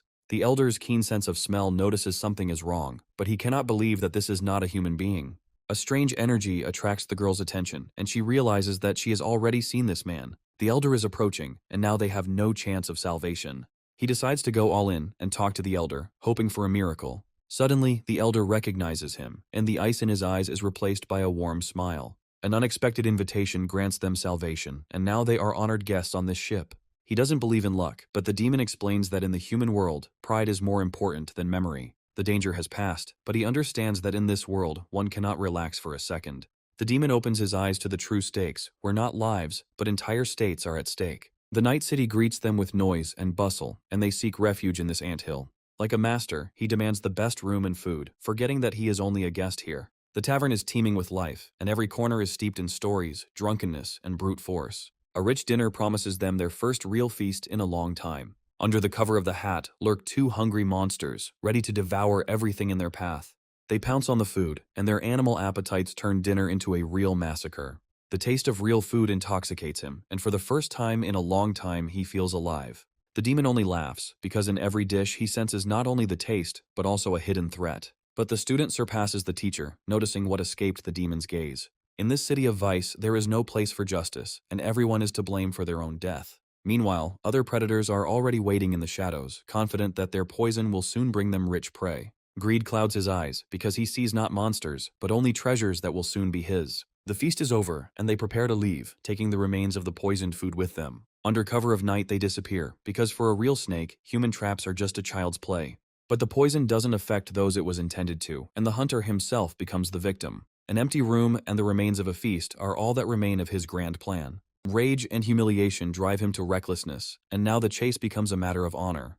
The demon decides to go about his business, leaving the snake alone with his thoughts. But trust is not his strong point, and he decides to follow his unpredictable companion. He is surprised to discover that the demon is spending their shared money on weapons. The deception is revealed, and he realizes that the demon has hidden the most valuable treasure from him. Meanwhile, the snake tries to sell the pill profitably, bargaining for each stone. His clumsy attempts at bargaining only evoke laughter and suspicion. A sudden sense of danger makes him freeze because someone is watching him. He understands that he has attracted the attention of a powerful enemy, and now he cannot escape. New players enter the game, and their intentions are far from friendly. They recognize him as the one who caused the commotion, and now he faces a cruel retribution.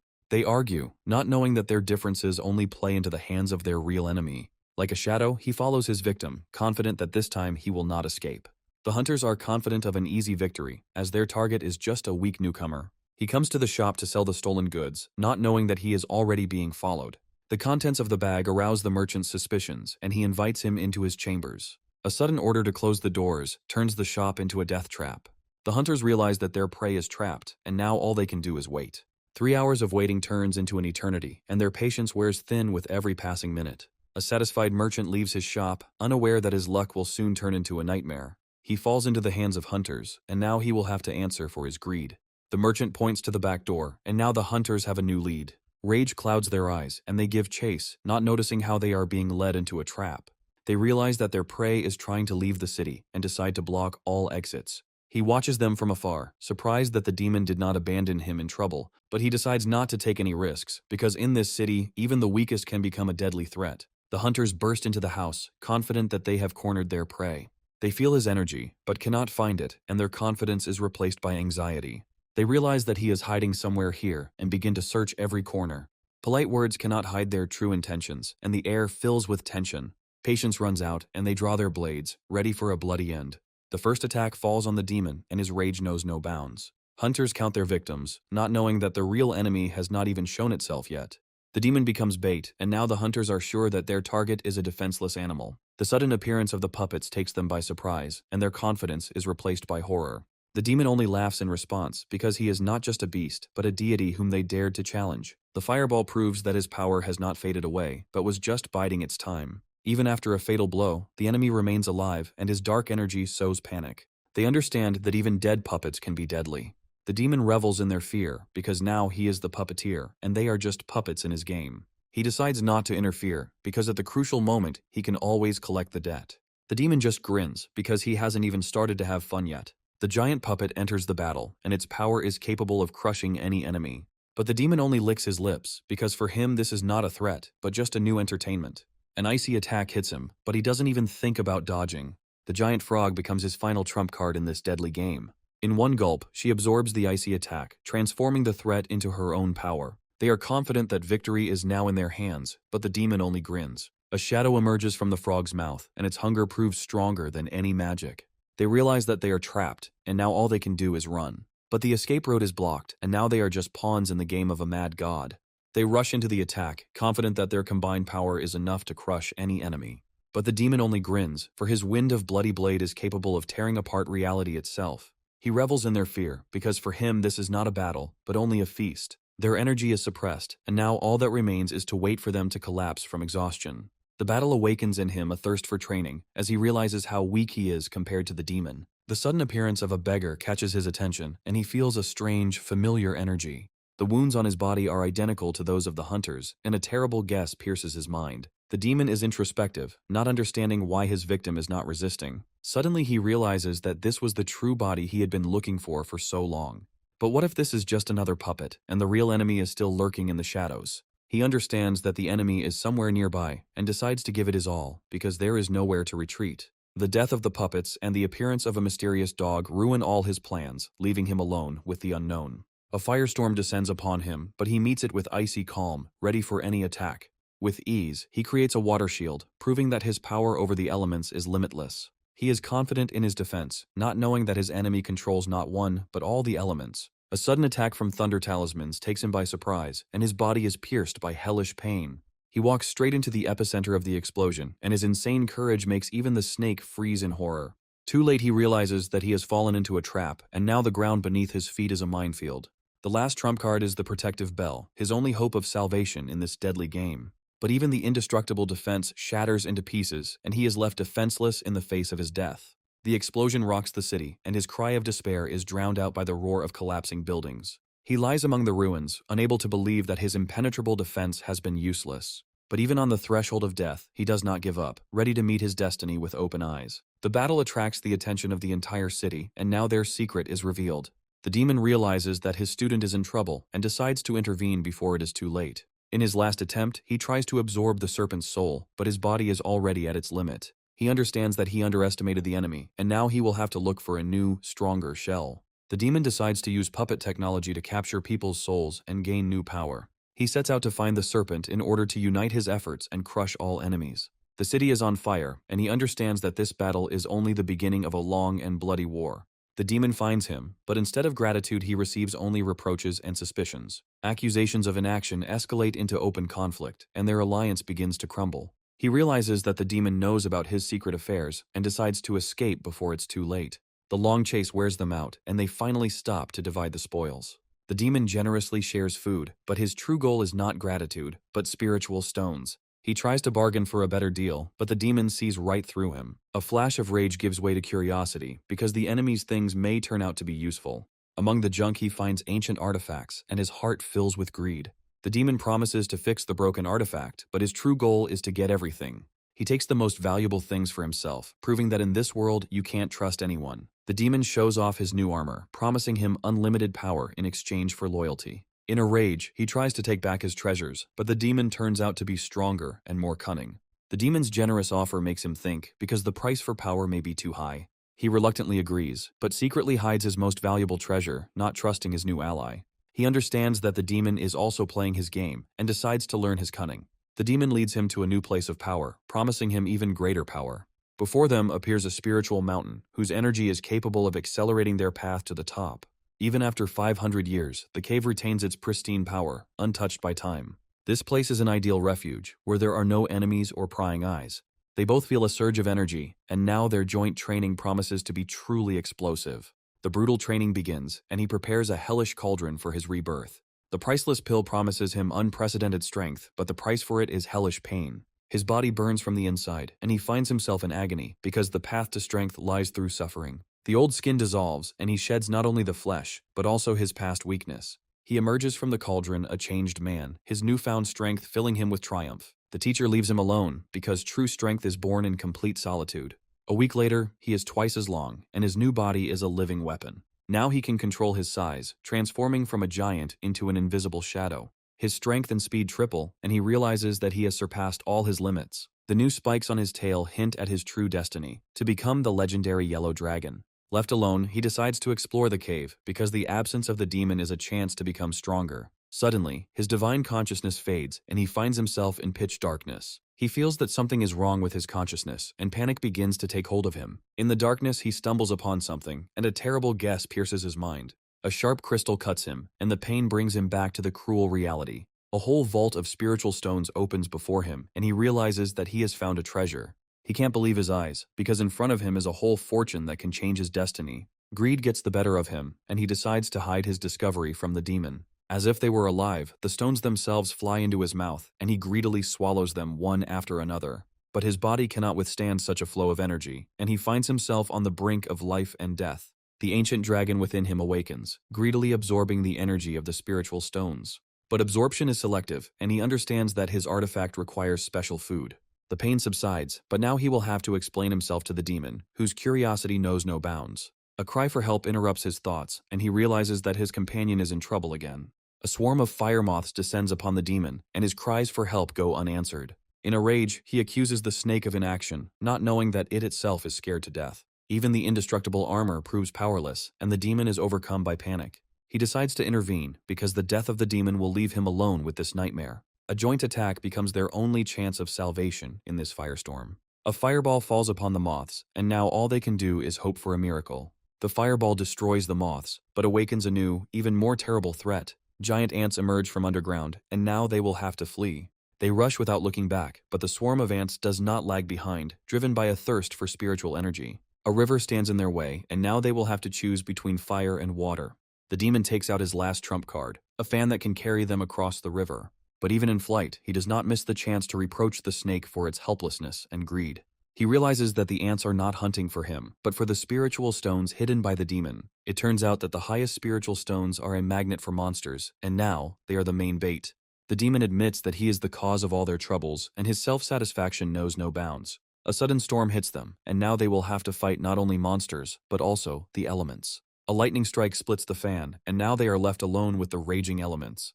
The demon throws him a lower stone, hoping that it will distract the monster's attention. The whirlpool draws them into its embrace, and now they will have to fight for their lives. In desperation, he uses water bullets, hoping to weaken the current and escape the trap.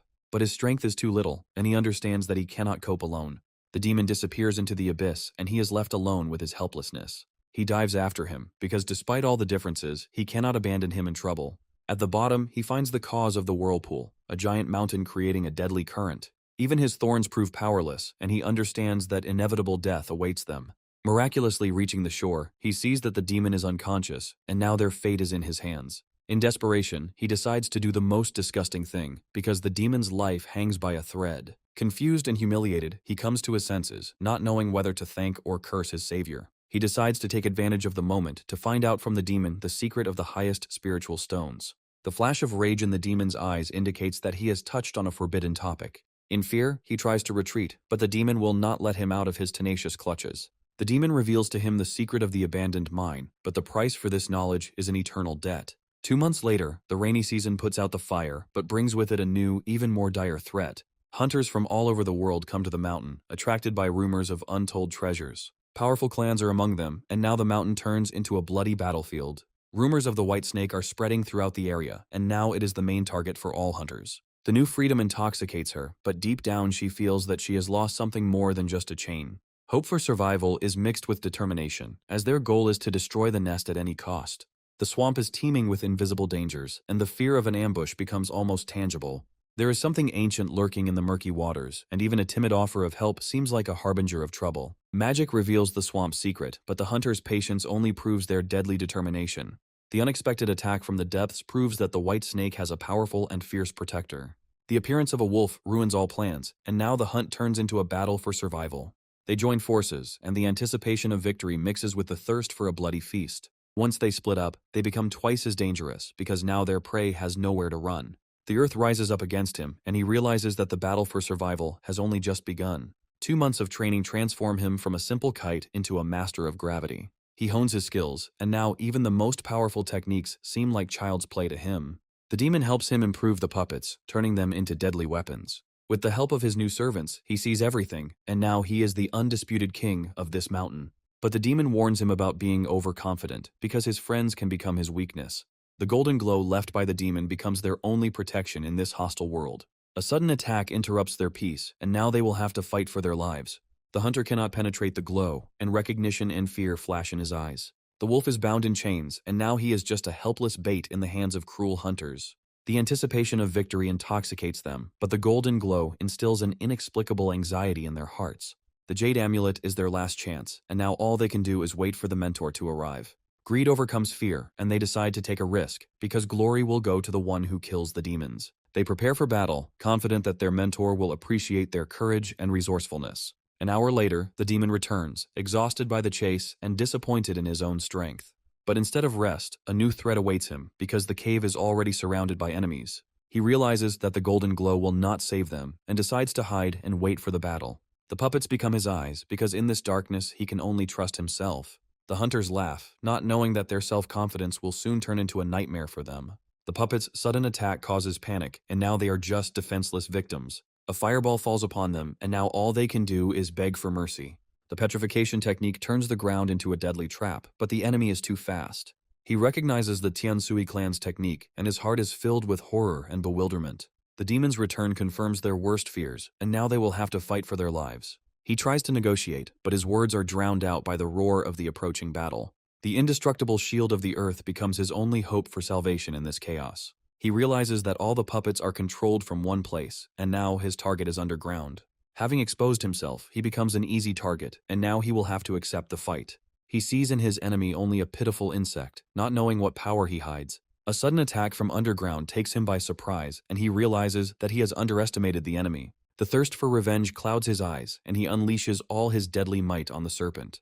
His pathetic techniques only evoke laughter, and he realizes that he is facing a power of a different level. An invisible pressure crushes his defenses, and he finds himself defenseless in the face of the enemy. His arm shatters into pieces, and he realizes that he has underestimated the power of his opponent. The amulet is his last hope, and he prays that help will come in time. But instead of salvation, he sees before him a real monster, whose roar shakes the earth. A flash of lightning hits him, and his cry for help is drowned out by the roar of the explosion.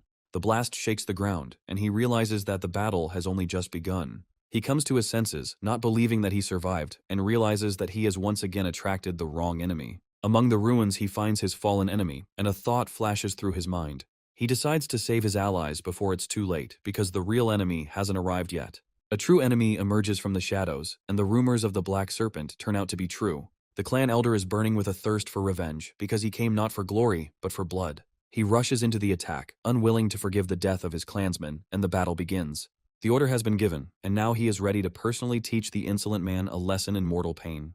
The very first blow almost rips off his tail, and he realizes that he is facing a true master. His invincible compression technique proves that his toys are useless against brute force. In desperation, he tries to hide underground, but it is not so easy to escape from this enemy. A sandstorm hits him, and now he has nowhere to hide from the elder's wrath. The elements tear apart everything in their path, and he realizes that he is faced with a force capable of destroying mountains. He is left alone with an invincible enemy, and now all he can do is beg for mercy. The first technique hits him, and he dodges hundreds of deadly blades. He realizes that brute force is useless, and decides to use the legacy of his dark mentor.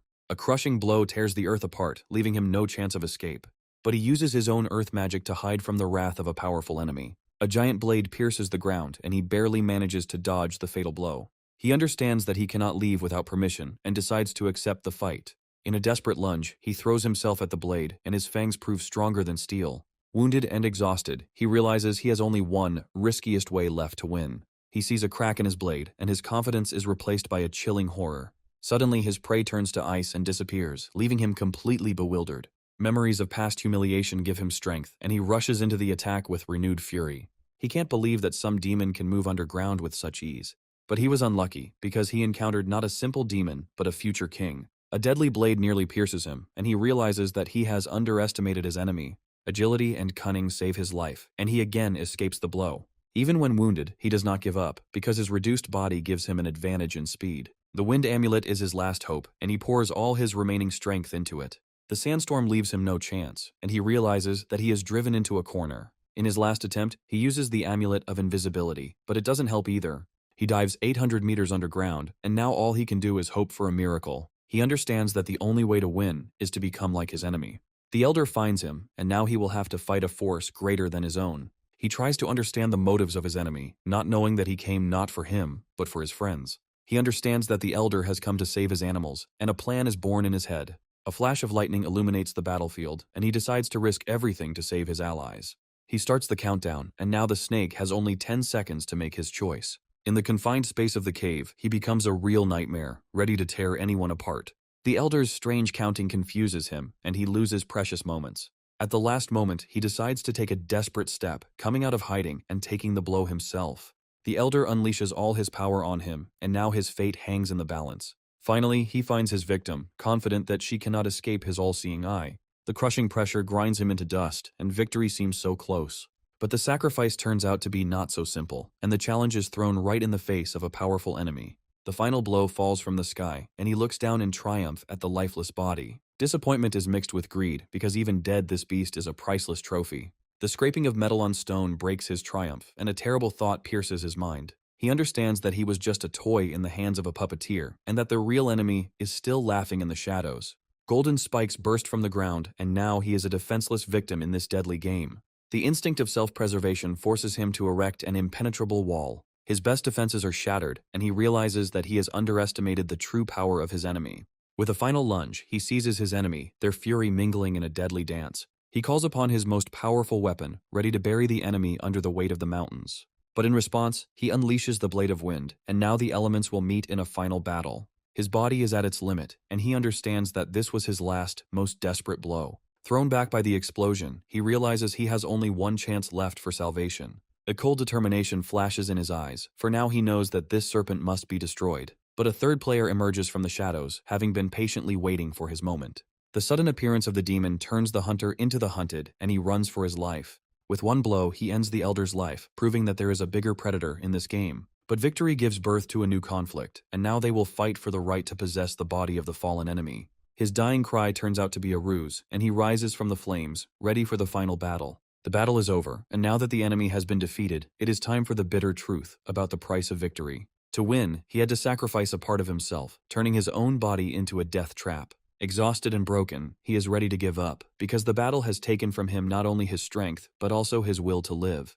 The demon's rage unleashes upon the entire clan, and he vows to incinerate anyone who dared to hurt his disciple. He leaves them in a safe place, surrounded by care and protection, because even demons have those they protect. He leaves to bring healing, leaving them alone with hope and fear of the unknown. A generous gift becomes the price of loyalty, but grievous wounds remind us of the cruel price of this battle. He grants him not just healing, but the power to change his destiny and make him invincible. Leaving them with everything they need to survive, he leaves to start his own war. Revenge becomes his only goal, and he goes straight to the enemy's lair.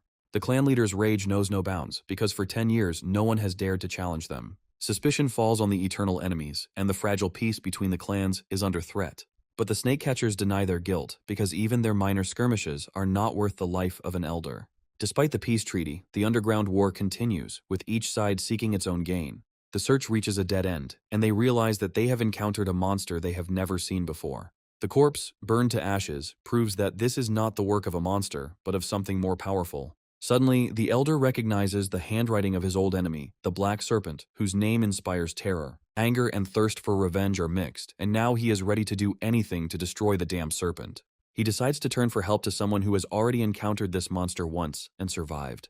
He watches from afar, confident that his enemies will not be able to cope with his cunning plan. The demon decides to take advantage of the moment and desecrate the graves of his ancestors in order to protect his student. He finds a tomb, and the icy aura emanating from it promises him untold treasures.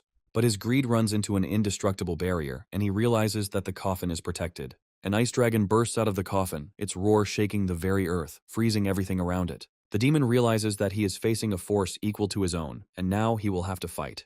The battle between two titans begins, and now not only treasure is at stake, but also life itself.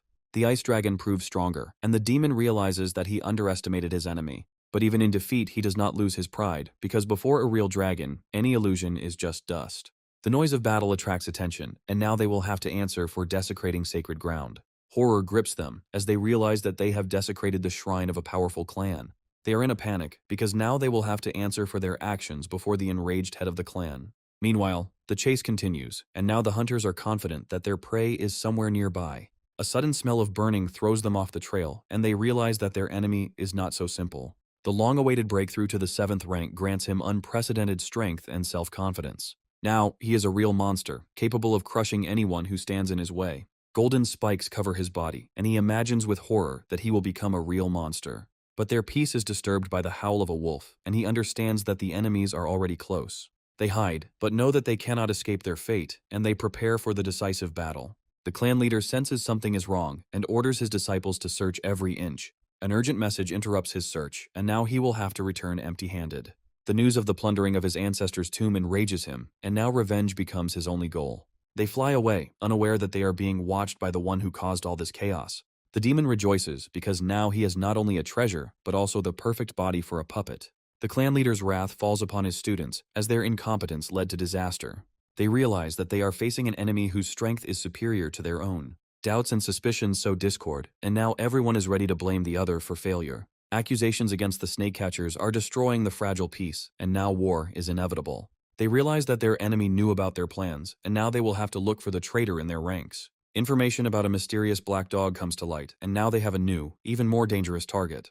The order has been given, and now the entire clan will rush to search for the demonic serpent and the black dog. The demon gathers his allies, ready to leave this place that has become a trap for them. He explains that he has distracted the enemies, and now they have a chance to escape. As proof, he throws him the trophy, and the snake realizes that he was just a pawn. They run without looking back, because the clan is already close, and now their fate hangs in the balance. The demon leads them to the Valley of Snakes, where they can replant the sacred trees. Gratitude overwhelms him, but he cannot understand why the demon is so kind to him. A generous gift becomes the price for loyalty, but the demon denies his merit. A sudden surge of gratitude makes him forget his pride and embrace his savior. Having divided the spoils, they prepare for the next stage, testing their spiritual roots. The white snake is the first to be tested, and its interest in elixirs becomes the key to its future. She passes the test with ease, and now her destiny is to become the greatest alchemist. Her body flashes with green light, and the demon realizes that he is looking at a real treasure. The spiritual tree root is a rare gift that every clan in this world dreams of. The Wolf Lord can't believe his luck, as they now have an endless supply of pills. The demon reveals another secret to him, and now he sees in the white snake not just an ally, but a future beauty. He gives her all his treasures, and this gesture becomes the first step towards their strange union. Confused and grateful, she doesn't know what to call him, and her innocent question leaves him stumped. The demon only laughs, for his words have already planted the seeds of the future he has been waiting for so long. Jealousy and embarrassment mix into a furious roar, and now their union becomes even more tangled. Confused, he tries to deny the obvious, but his heart has already made its choice. She accepts his name, and this gesture becomes the first step towards their shared future. The controversy over names continues, and now everyone wants to grab their piece of fame and recognition. The demon is tested, and his tricolor root is found to be of the highest quality, but with poor potential. The demon explains that the more roots there are, the more difficult it is to develop them, and his words are full of hidden mockery. His turn comes, and the crystal ball flashes with all the colors of the rainbow, surprising even the demon. The energy is out of control, and he realizes with horror that his power could destroy him. The power of his spiritual roots amazes everyone, and now he is not just a snake, but a real phenomenon. The ball is about to explode, and he understands that his body cannot withstand such a flow of energy. But the demon sees this not as a weakness, but as incredible potential, because he not only has many roots, but all of them are of the highest quality. The demon looks at the ball in horror, not believing that such a monstrous power could be hidden in such a small body. He decides to focus on his strongest element in order to reach the top as quickly as possible. The demon's turn comes, and the orb bursts into dark flame, revealing its true nature. He proudly admits that he possesses the rarest dark root, and his smugness knows no bounds. Now that his strength is restored, he is ready for a new breakthrough that will make him invincible. A month later, the earth shakes, and he demonstrates his new, crushing power. The very first training session bears fruit, and he easily creates a wall capable of stopping a landslide. Now he must decide what is stronger, his indestructible wall or his own destructive power. He creates armor from the earth, making his defense as impenetrable as his attack. He understands that he has only mastered a small part of his power, and that he still has a long way to the top ahead of him. He understands that magic has made him stronger, but his hunting skills leave much to be desired. Meanwhile, the white snake reaches unprecedented heights in alchemy, promising him an endless supply of pills. But her strange methods give him an ominous feeling, and he decides to stay away from her. The second dog, appearing out of nowhere, only increases his suspicions and anxiety. She proudly offers him her pills, unaware that her creations are deadly. One gulp brings the dog to the brink of death, and she realizes in horror that she has created poison. He decides that hunting monsters is much safer than tasting her deadly elixirs. A herd of elephants becomes his new target, and their juicy meat promises him a real feast. Among them, he notices a leader whose strength is capable of replenishing his reserves for many months. But his hunt is interrupted by the appearance of new players, and now he will have to fight for his prey. The hunters of the Chow Yao clan are ruthless, and even elephants are just prey for them. Their talent for foresight is not a gift, but a curse, for it feeds on blood and suffering. They are already dividing the skin of an unkilled beast, dreaming of power, wealth, and the love of beautiful maidens. The leader of the herd rushes at them in a rage, ready to defend his family to his last breath. But the hunters only laugh, because they did not come to fight, but to arrange a bloody massacre. The deadly formation envelops the herd, and now they have nowhere to run from the deadly trap. The pitiful struggle of the doomed only amuses them, because they revel in their power and cruelty. One of them summons his spear, ready to personally finish off anyone who dares to resist. But his blow is aimed not at the leader, but at the defenseless baby elephant, and this becomes his fatal mistake. The leader takes the blow, and his death roar shakes the earth, full of pain, rage, and the promise of revenge. He understands that if he doesn't intervene, he will lose his only source of food. But the fear of the powerful clan makes him doubt, because open combat is suicide. He decides to wait, because even a wounded leader is still capable of fighting back. A cunning plan is born in his head, because cunning is a weapon that knows no defeat. Despite his wounds, the leader continues to fight, his fury breaking down the deadly formation. In a last attempt to save his herd, he appeals to the humanity of the hunters. The formation collapses, and now they have a chance for salvation, but the hunters are not ready to retreat. Rage clouds their eyes, and they give chase, ready to kill anyone who stands in their way. They split up, and this becomes their fatal mistake, because now they are easy prey. He sees his chance and decides to attack, because now he is not a victim, but a predator on the hunt. The exhausted baby elephant becomes easy prey, and now its fate is sealed. One of them rushes forward, leaving his comrades to be torn apart by the enraged leader. Greed clouds his eyes, and he is ready to sacrifice his friends for the sake of precious tusks. A sudden attack from underground ends the life of one of them, and panic grips the rest. They realize that they are facing a monster they have never seen before, and now all they can do is run. He sets an ambush, and now the hunters are just defenseless victims in his deadly game. A golden spike pierces the leg of one of them, and his cry of despair is drowned out by the noise of battle. Hundreds of fireflies take to the sky, and he realizes he's fallen into another clever trap. The explosion blinds him, and he falls, defeated, not believing that some bug has tricked him. A small but deadly enemy emerges from the grass, and now it will have to answer for its cruelty. He saves elephants, but now he will have to become bait for hunters himself. The mentor sees the dead leader and understands that his students have failed. Suspicion falls on the escapees, and he sends his faithful servant to search for them. An explosion interrupts his thoughts, and he realizes that he is faced with a force equal to his own. Divine consciousness scans the surroundings and demands that the invisible enemy reveal itself. He realizes that his opponent is a master of laying the groundwork and decides not to take any risks. In a rage, he unleashes his wrath on the ground, trying to smoke out the cowardly enemy. But instead of the serpent, he finds only his disciples, ready for the last, decisive battle. They report that their target has escaped, and now they will have to pursue him. He sees their tension and decides to play a joke on them because the game has just begun. The puppet charges forward, and now the hunters will have to fight the shadow. He realizes that he is facing a puppet master, and his confidence is replaced by fear. The attack on the students turns out to be just a diversion, and now he is left alone. He laughs, because why fight fair if you can kill your enemy with his own weapon? The student's dying scream echoes through the forest, and now the mentor burns with a thirst for revenge. The mammoth leader enters the fray, his fury capable of incinerating the earth itself. He understands that he cannot cope alone, and his only hope is his little helpers. Fire beetles distract the enemy, giving them a chance to deliver the decisive blow. But the enemy disappears again, and he realizes that this game of cat and mouse could cost him his life. He decides to fight to the end, and his water curtain becomes the last line of defense. The battle of the elements reaches its climax, and now not only victory, but life itself is at stake. He understands that if this continues, he will die without ever knowing true power. In despair, he decides to sacrifice his treasure to have a chance of salvation. His faithful assistant flies away, leaving him alone with the enraged enemy. The battle leaves behind only corpses, and he looks with bitterness at the exterminated herd. But among the dead bodies he finds a survivor, and hope flares up in his heart. He decides to help the wounded leader, because their shared hatred of hunters makes them allies. Suddenly the leader bursts into flames, and he realizes that he has witnessed a real miracle. A new, even more powerful beast emerges from the flames, and now they have a chance for revenge. He understands that all this was part of an insidious plan, and now he himself has become a pawn in someone else's game. Gratitude overwhelms him, and he is ready to kneel before his savior. He decides to hide his true identity, because in this world, it is better to be a servant than a target. He sees the corpse of a defeated enemy, and realizes that the golden elephant was just a bait. The thought that the enemy might be alive makes him give up easy prey. 3 days later, he comes to, unable to believe that he survived the deadly battle. Rebirth gives him not only a new life, but also a chance to atone for past sins. His mentor appears from the shadows, and he doesn't know whether to be happy or afraid of this meeting. The mentor's ridicule hits him where it hurts, and he realizes that in his eyes he is still a weakling. But behind the mask of contempt lies concern, and he decides to take him to the clan to heal his wounds. Meanwhile, the snake realizes that for a real breakthrough, he needs something more than just a fish. He understands that for true power, he will have to trust his dark mentor. A sudden explosion interrupts his thoughts, and he looks anxiously towards the lair. A demon emerges from the smoke, poisoned and humiliated, having almost been killed by kindness.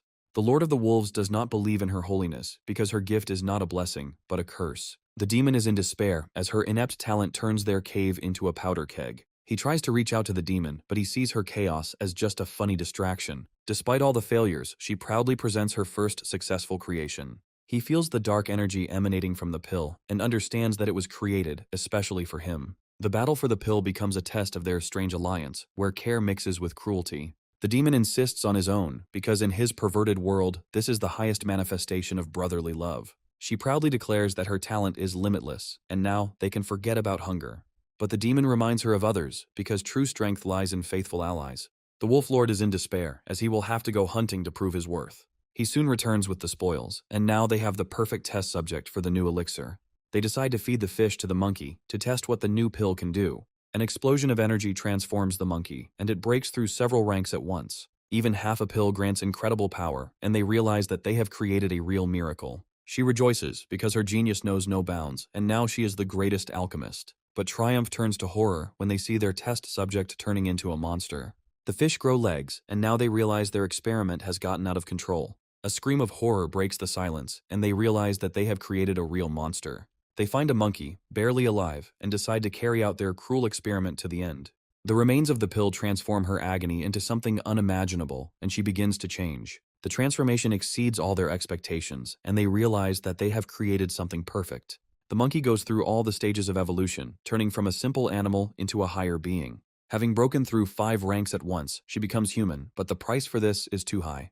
Her body cannot withstand such a flow of energy, and she falls dead, never having experienced her new power. She looks at her creation in horror, not realizing that her genius has turned into tragedy. The demon tries to console her, but deep down he himself doesn't understand what went wrong. The familiar manner of death awakens vague memories in him, hinting at a dark and cruel past. He feels a strange energy emanating from her, and realizes that she is not who she seems. His suspicions are confirmed, and he realizes that she is practicing a forbidden technique. The heavenly demon technique is not a gift, but a curse, and now she is doomed. The demon admits that his gift was a trap, as this technique is only suitable for demonic bodies. He orders her to activate the technique to see what her unique root is capable of. The fusion of 2 forces creates something unprecedented, and he realizes that her pills were no accident. He forbids her to refine the pills, but deep down he hopes that she will disobey. He encourages her, because her talent is the key to their shared power and success. Her eyes glow with determination, and she vows that she will soon create the perfect cure. The demon decides to help her, because her success is also his chance for a long-awaited breakthrough. Dreams of flight are shattered by harsh reality, but a golden object in the hands of a demon gives new hope. The clan's secret map becomes their key to untold treasures, and they prepare for a night raid. Under the cover of the moon, they penetrate into the enemy's lair, where every step could be their last. The Purple Cloud clan is a world of women where beauty, arrogance, and deadly magic reign. Their cultivation technique is not a gift, but a curse that turns men into obedient slaves. They revel in their power, not knowing that their technique is a path to madness and self-destruction. Under the cover of night, a tragedy unfolds, and love becomes a bargaining chip in a game of power. She rejects him, because in her eyes he is just a toad dreaming of a heavenly swan. They watch the humiliation, and the demon reveals his insidious plan, because their main goal is not treasure. He learns a terrible secret, because the creator of this technique was originally a man who sacrificed everything for the sake of strength. He is concerned with only one thing: how to penetrate the impenetrable barrier unnoticed. The demon only grins, because nothing is impossible for him, even transformation. In an instant, the ferocious demon turns into a cute puppy, ready to do anything for his goal. He pounces on the puppy in disgust, but deep down he knows this is their only chance. Their cunning plan is ready, and now all they have to do is wait for the victim to fall into the trap. The appearance of the guards becomes a signal for action, and they put their plan into action. A small chameleon sent by the snake creates the illusion of an attack, attracting the attention of the guards. They rush to help, not knowing that their compassion will lead to their death. She takes the wounded puppy, and now the gates to their lair are open to a real predator. He easily penetrates inside, and now the fate of the entire clan is in his clawed paws. Inspired by the demon's success, he decides to repeat his trick using his puppets. But his plan falls apart when the guards return, attracted by the noise. The puppet attacks him, and now he becomes a victim in his own game. The guards take him for a real enemy, and their swords are ready to end his life. In a rage, they rush into the attack, unwilling to listen to any excuses or pleas for mercy. He doesn't understand why they saved the dog, but are ready to kill him, and his heart fills with resentment. The demon only smirks, because he knows that his cute appearance is his best weapon. Feigning fear, he distracts them, giving the snake a chance to escape. They rush off to search, unaware that their prey has already disappeared into the shadows. He realizes that his plan has failed, and now he can only hope for fate. With one blow, the demon destroys all barriers, and now the path to the treasures is open. He understands that the cunning dog has fooled him, and now he will have to act quickly. The demon reveals to him the location of all the vaults, and now all they have to do is choose a target. He understands that the demon's true goal is not the pills, but the treasures of the mysterious pavilion. Their attention is drawn to cries for help, and they realize that something terrible is happening in one of the rooms. The demon only laughs, because other people's suffering is just a funny entertainment for him. He teaches his student a harsh lesson, reminding him that there is no happy ending for sycophants. But he only snaps back, because in his eyes the demon is not a mentor, but the same thief. Meanwhile, in one of the rooms, a scene full of passion and gratitude unfolds. But behind the gentle words lies a thirst for revenge, and now he is ready to tear his offenders to pieces. The familiar energy makes him wary, because it carries not only power, but also a mortal threat. The demon reveals to him the location of the room with the pills, but warns him of the danger that lurks inside. He develops a cunning plan where each of them will play their part in this deadly game. The demon is ready to do anything to distract the guards, because not only the pills are at stake, but also their lives. Any noise could be their last, but for the sake of treasure, they are ready to risk everything. He enters the room and immediately feels a familiar energy that makes his blood run cold. Suddenly he realizes that his old enemy is not only alive, but is one step away from him. The thought of revenge clouds his eyes, and he decides to take advantage of the moment to end it once and for all. But the hard stone under his feet ruins all his plans, and now he will have to improvise. He decides to use his golden needles, because at such a distance they are the most deadly weapon. He understands that he cannot kill 3 at once, and decides to act cunningly. The appearance of the servant with gifts gives him the perfect chance for a surprise attack. But in the room there is not only his target, but also someone who can ruin all his plans. The servant hides behind the name of the mentor, and now his lie becomes even more dangerous. Women laugh at his naivety, not knowing that before them is not a servant, but a messenger of death. They despise him for his kindness, because in their world, compassion is weakness. He realizes that the demon is useless, and now he will have to act alone. They mock him, not knowing that his kindness is just a mask hiding a deadly threat. He releases his golden spikes, and now their laughter will be replaced by screams of horror. A deadly energy pierces the silence, and now they will have to answer for their cruelty. A golden spike pierces his body, and a scream of agony shakes the walls of the room. The absorption technique drains his strength, and now he is a defenseless victim. An ice arrow pierces his back, and now his fate is sealed. The noise of battle attracts attention, and now their secret is revealed. He decides to run away, because if he is caught, the treasure will go to someone else. The sudden appearance of a servant ruins all his plans, and now he will have to improvise. He tries to justify himself, but his words are drowned out by the rage of his deceived friend. Shock and disbelief give way to rage, and now he is ready to tear the traitor to pieces. He rushes into the attack, and his fiery fist carries all the pain and disappointment. The explosion destroys the room, and now their secret becomes the property of the entire clan. The clan's founder emerges from the shadows, and her power makes even the serpent freeze in terror. He realizes that his mission is accomplished, and now all that remains is for him to do is watch the battle of the titans. Meanwhile, in the laboratory, the demon faces a new threat, and his patience is running out. The old woman guarding the pills turns out to be not so simple, and her strength inspires respect. The demon decides to take advantage of the moment while everyone is distracted and steal the precious pills. But the smell of burning gives him away, and now he will have to face the angry old woman. He understands that he was deceived, and now he will have to answer for his actions. The sudden attack takes him by surprise, and he realizes that he has underestimated his enemy. He decides to go all in and use his fire magic to distract the old woman. A fireball falls on the furnace, and now he has a chance to escape with the stolen treasure. The demon returns, and now they are ready to begin the most dangerous part of the plan. They rob the lab, and now have everything they need to create an army of puppets. The old woman is furious, because she was fooled, and now she wants only one thing: revenge. The demon only laughs, because his student is his main weapon in this battle. The old woman's rage falls upon them, and now they will have to flee. They hide, but understand that the treasures of the clan's past are their only chance for survival. A sudden ringing of the bell gives them away, and now they will have to face the wrath of the entire clan. They realize that they have been discovered, and now all they can do is hope for a miracle. A bad feeling comes over him, and he realizes that it is time to run before it is too late. The demon activates the teleportation formation, and now they have a chance to escape unnoticed. The demon feels that something has changed, and now he is not ready to risk his life. He trusts his intuition and suggests that the demon leave before it is too late. But the demon only laughs, because he believes not in intuition, but in cold calculation and brute force. He understands that the true path to cultivation is not to avoid risk, but to be willing to put everything on the line. Suddenly the demon agrees, and now they are ready to use the puppets together to infiltrate the pavilion. The formation is activated, and now they can only hope that their plan will work. Teleportation takes them straight to the treasury, and they realize that their daring plan has succeeded. They see untold treasures, and now they will have to decide what to take and what to leave. The demon finds something strange, and his instinct tells him that it is not just an artifact. He recognizes it as something he left behind many years ago, and now his past is ready to return. The demon offers him treasures, but his true goal is not to help, but to test him. Greed wars with caution, and he decides to take only what he can carry. He studies a new spell, because his instinct tells him that the puppets might fail him. The precious pumpkin beckons him, and he decides to take a risk, because such a treasure cannot be missed. Trying to break through the defense turns into hellish pain, and he realizes that he underestimated the enemy. The formation was destroyed, and now they were left alone with the enraged guards. A sudden darkness envelops them, and they realize they are facing a force greater than their own. An elder emerges from the shadows, and her wrath promises them a quick and painful death. The demon tries to resist, but his strength is insignificant compared to the elder's power. She revels in their fear, because today, no one will leave this place alive. The order has been given, and now the entire clan is transformed into an impregnable fortress from which there is no escape. The demon realizes that their plan has failed, and now they will have to fight for their lives. He realizes that the elder only appears when the clan is in mortal danger. At the last moment, he manages to grab the most valuable thing, but this attracts unnecessary attention to him. The demon finds a way to break the formation, but it will take them a whole hour. He understands that brute force is useless here, and now they can only hope for a miracle. Fear paralyzes them, because the ocean of the elder's energy is capable of absorbing them completely.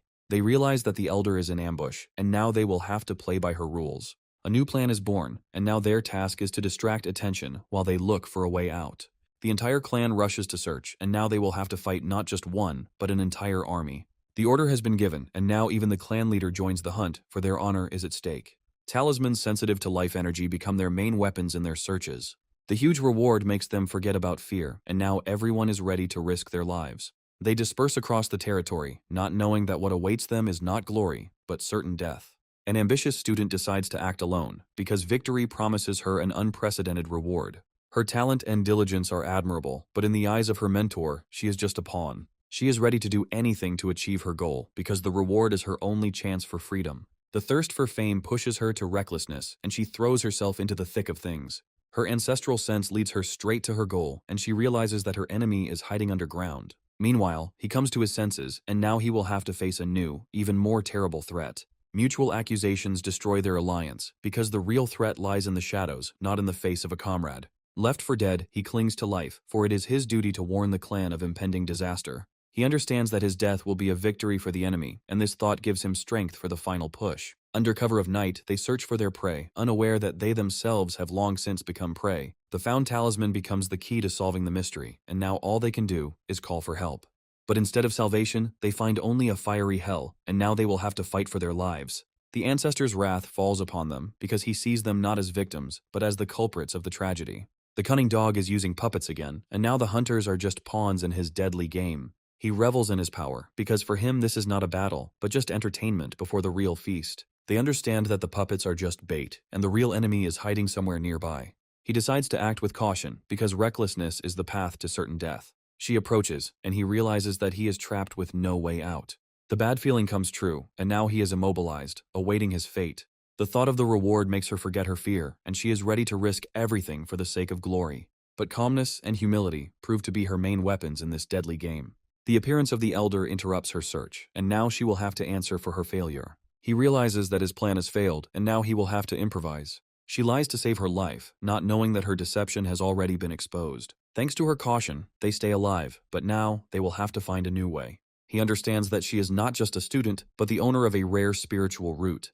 They prepare to escape, but they realize that it won't be that easy to get out of this trap. The broken array becomes a harbinger of their death, because now they are left without protection. The elder is furious, because she cannot believe that some worthless people could deceive her. She places a divine mark on them, and now they cannot hide from her all-seeing eye. They are in a panic, because now the elder knows their every step, and the chase becomes inevitable. They realize that they have fallen into a trap, and now they will have to fight two enemies at the same time. The Golden Dell, an ancient artifact, becomes their last hope for salvation. A powerful wave of energy throws them back, and they realize that they underestimated the power of the artifact. In despair, he curses the demon, because their union turned into a real nightmare for him. The demon decides to go ahead, because if he can't get the treasure, then everything was in vain. An elder emerges from the shadows, and now they will have to face a real nightmare. She rushes into the attack, and her anger leaves them no chance of escape.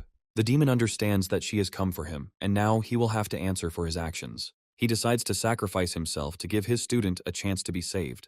By erasing the brand, he grants him freedom, but the price for this is his own life. The elder sees through his deception, but it's too late. Her array is already broken. She decides to fight the demon, because with his current powers he is no match for her. But the golden pill in his body becomes an insurmountable obstacle in her path.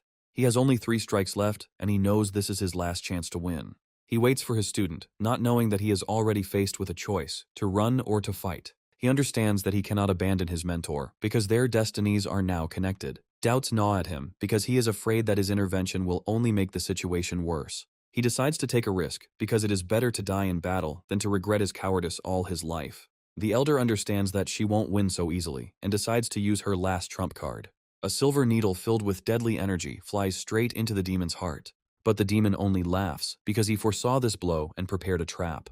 The sudden appearance of the dark dragon leaves her in shock, and now she herself becomes a victim. She understands that she has become a pawn in a game where not only her life, but also the honor of the clan, is at stake. A chaos of golden light falls upon the demon, but he meets it with a contemptuous grin. She barely manages to dodge, and now she can only hope that her students will come to her aid. A clone created from his consciousness becomes his last hope for salvation. But the Elder's divine consciousness is too vast, and now they cannot hide. She underestimated her enemy, and now she will have to face his true strength. He understands that his own strength has not yet been restored, and he will have to act cunningly. The sudden attack takes him by surprise, and he realizes that he underestimated the Elder's power.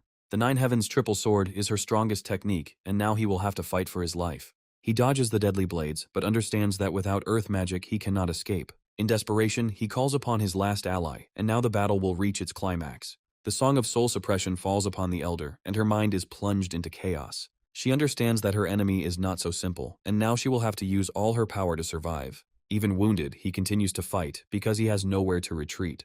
His energy is running low, and he understands that every attack could be his last. The three demons of purity are his last hope, and he throws them into battle, sparing no effort. He is surprised that his weapon was able to wound the Elder, and hope flares up in his heart.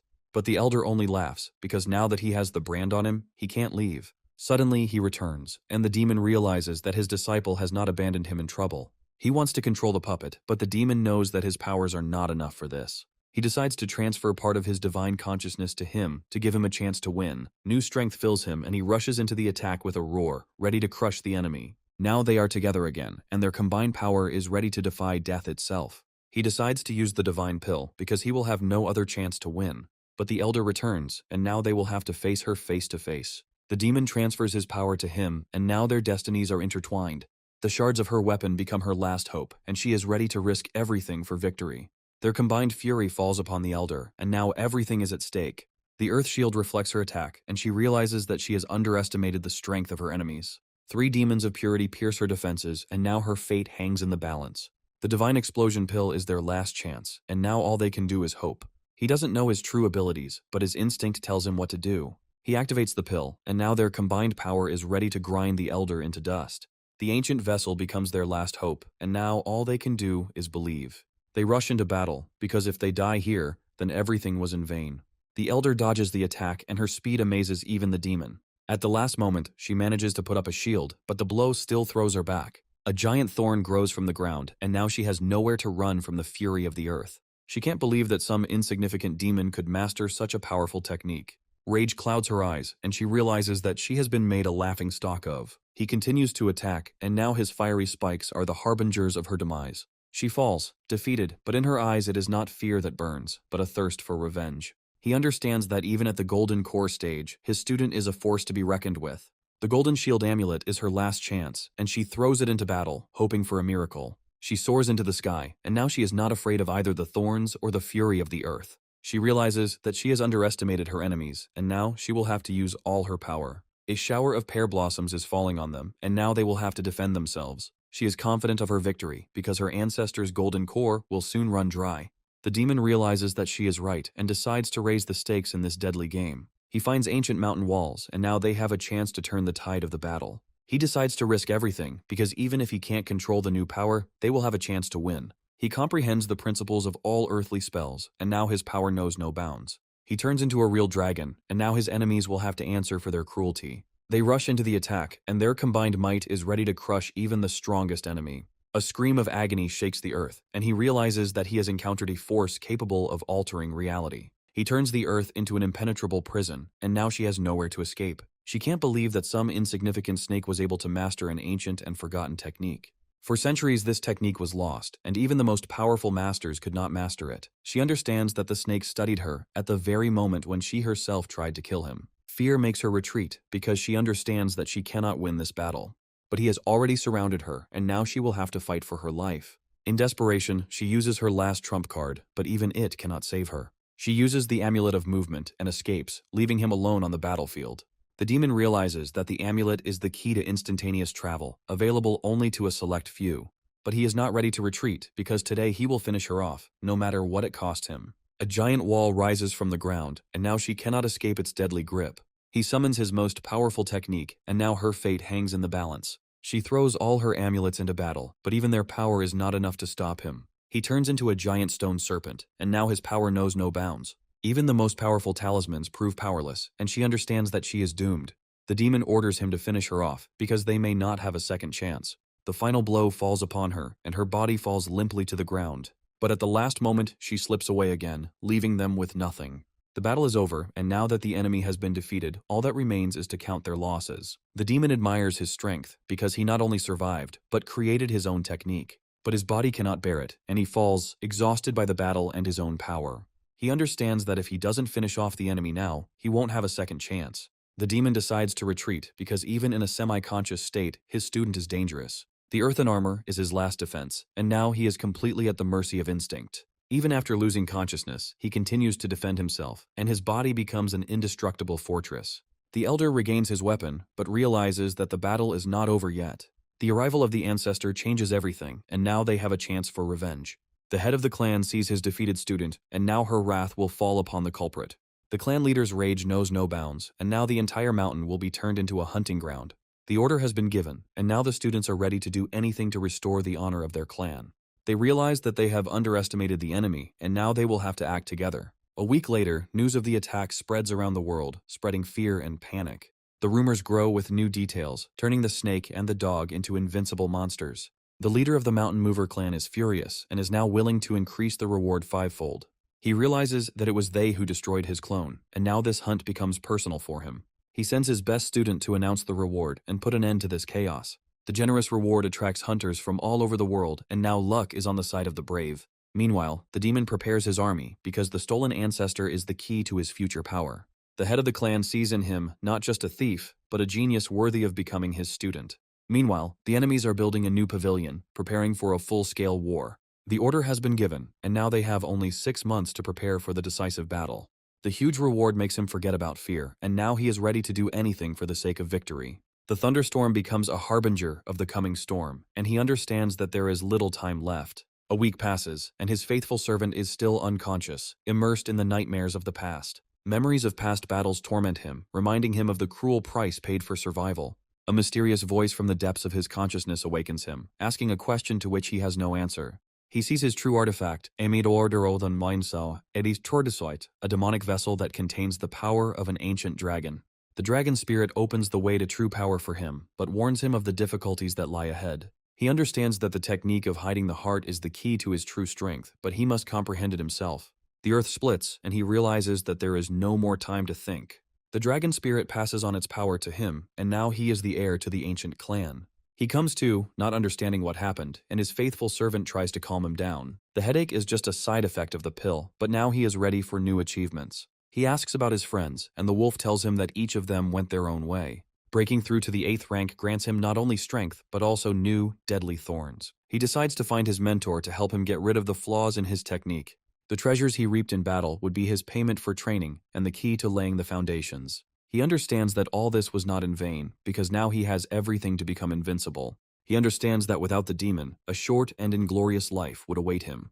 Thoughts about the past are interrupted by her gentle voice, and he realizes that he has slept for an eternity. She takes him to a new cave, and now they have the perfect place to train. He finds out that he has slept for half a month and realizes how far he has fallen behind his friends. As a token of gratitude, she gives him a bag of herbs, and now he is forever in her debt. She offers him her new pills, but he remembers the previous experiment with horror. She tries to prove that her pills have become stronger, but he is not ready to risk his life. She decides to conduct an experiment on pigs to prove her genius to him. But instead of pigs, they find only a clawed paw, and horror grips their hearts. A giant rat emerges from the shadows, and now they must fight a new, even more terrible nightmare.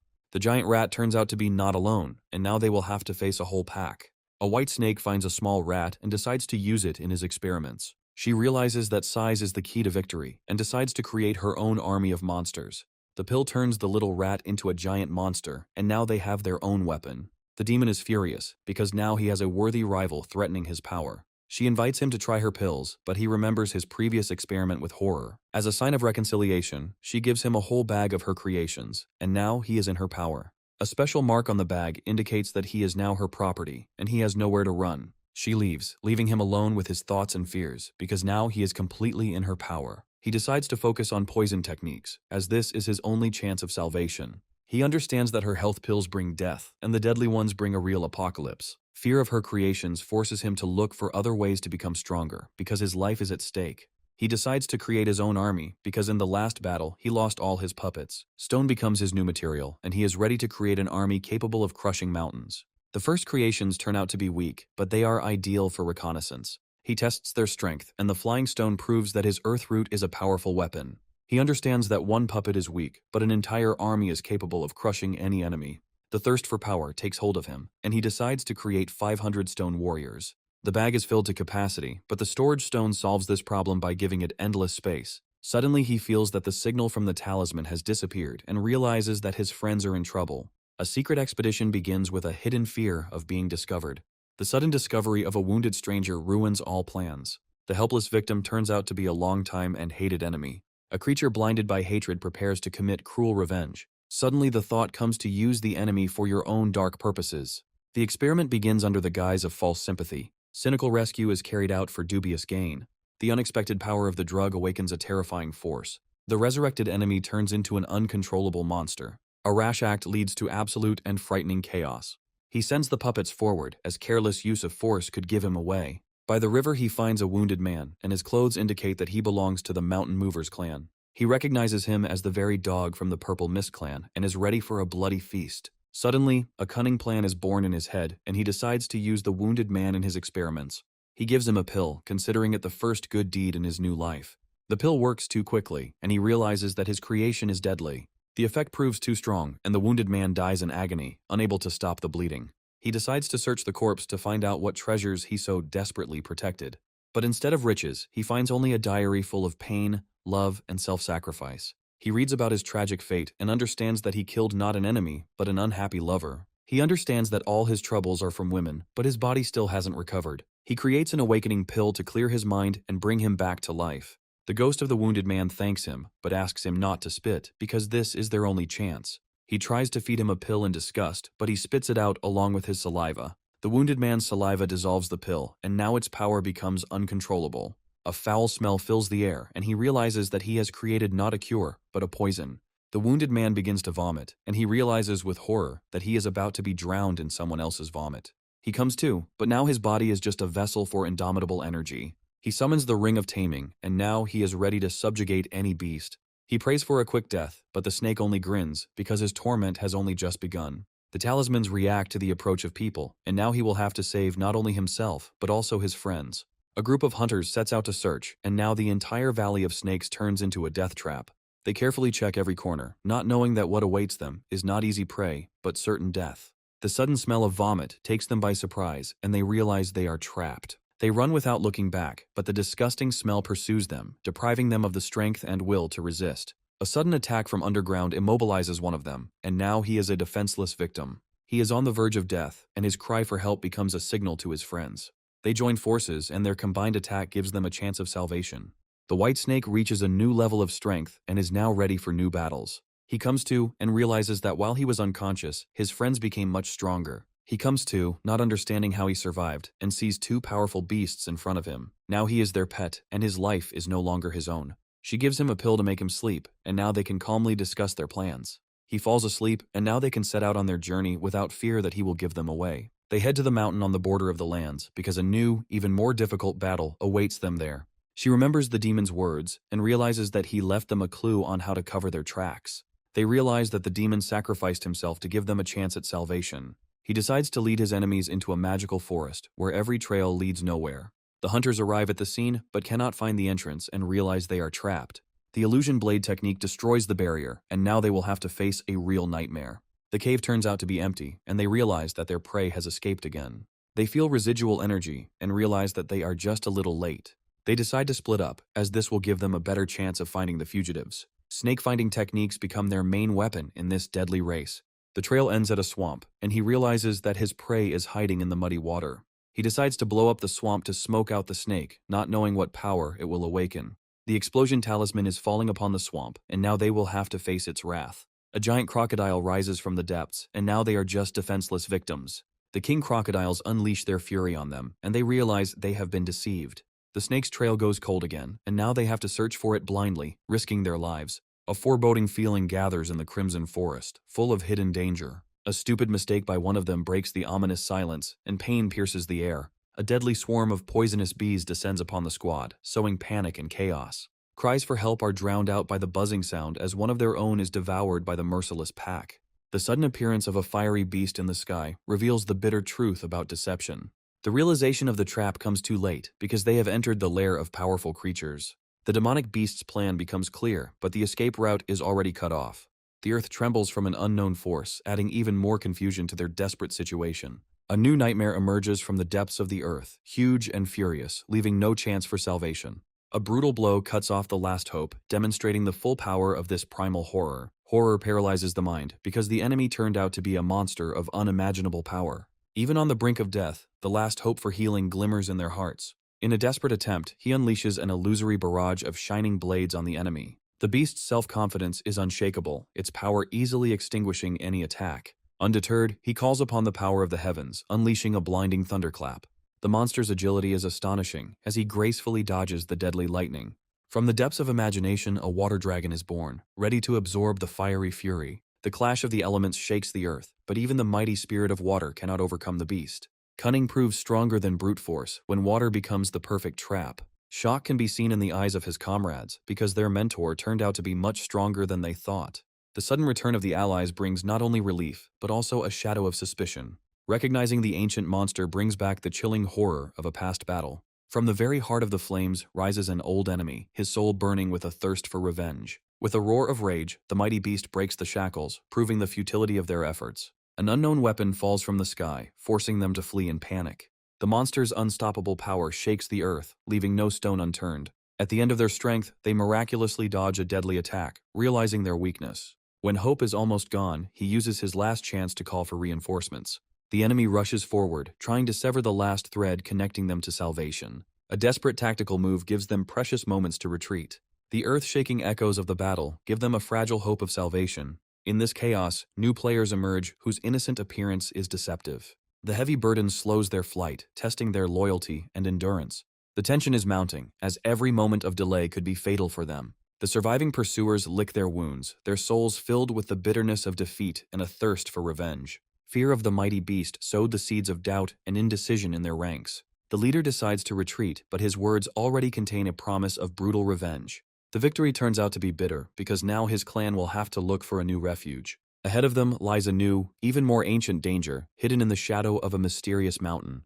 They find shelter, but their instincts tell them they are far from alone. The new shelter turns out to be occupied, and direct conflict promises only greater trouble. A cunning plan is born in their little heads, based on a very dubious weapon. The bait has been thrown, and the monkey's curiosity is about to turn into a big mistake. The foul-smelling explosion spreads panic and disgust, sending enemies fleeing in panic. Escaping the consequences of their mischief, they rush through the poisonous cloud. The resentment over the use of a personal secret causes slight discord in their close-knit team. He realizes with bitter irony that his life is a series of ridiculous and risky decisions. Even primates are shocked by such meanness and are unable to resist the chemical attack. The angry leader postpones revenge, but his gaze does not bode well. A lonely soul remains in the shadows, abandoned to its fate in this dangerous place. Strange smells are confusing, but in this chaos lies the key to new knowledge. The day spent in solitude was spent creating something very insidious. A silent army of stone puppets rises from the earth, ready for their first battle. The first test begins with a devastating rain of rocky bodies raining down on the forest. Blind fury and brute force create a whirlwind of destruction, proving their effectiveness.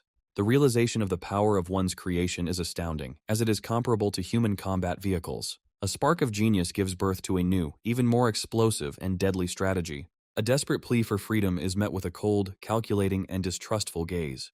The captive reveals his story, offering loyalty in exchange for his own life. A fragile alliance is forged with just one glance, where a glimmer of truth struggles with deep mistrust.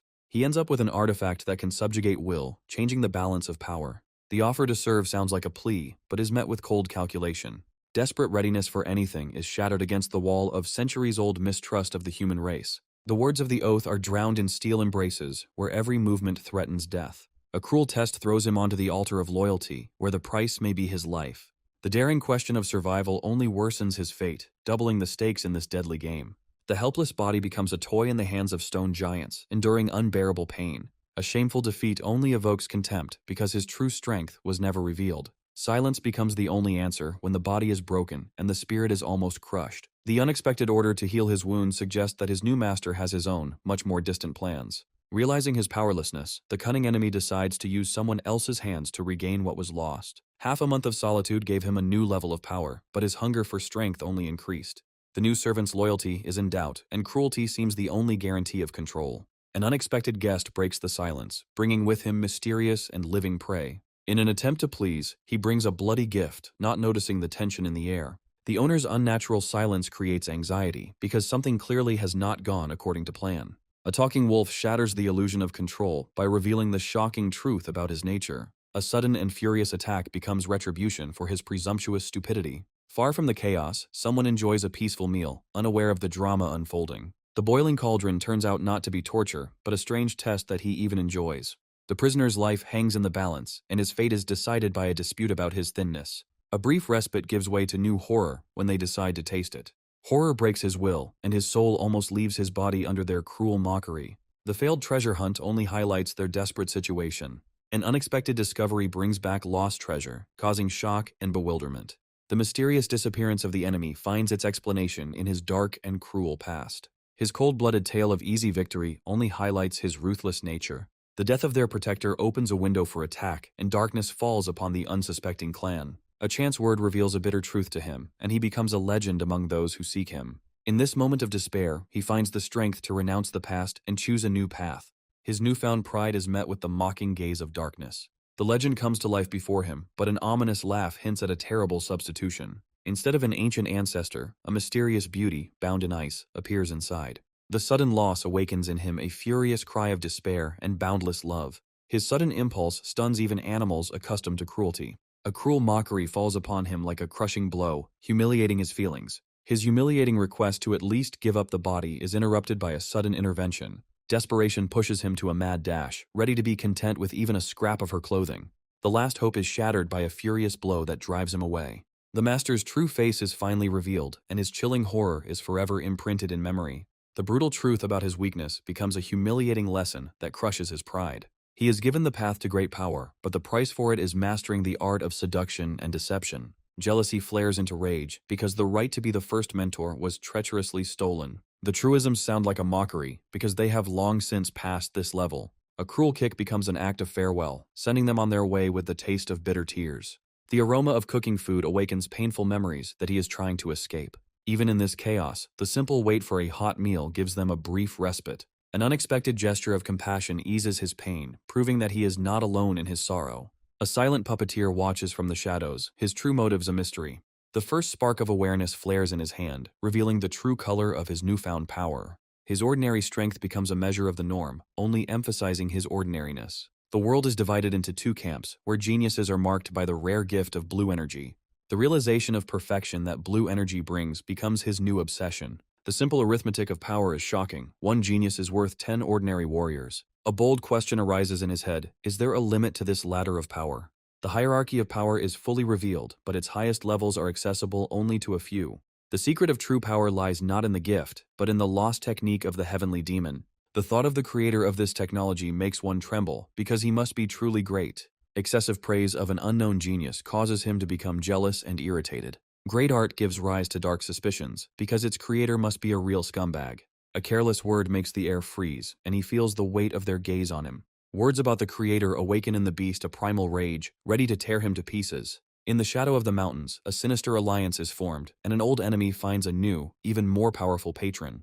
The great demon beast appears in all its glory, and its power makes even old enemies tremble. Reluctant agreement hides a hidden resentment, but you can't go against such force. Care and pain mingle as his body is swaddled like a helpless baby.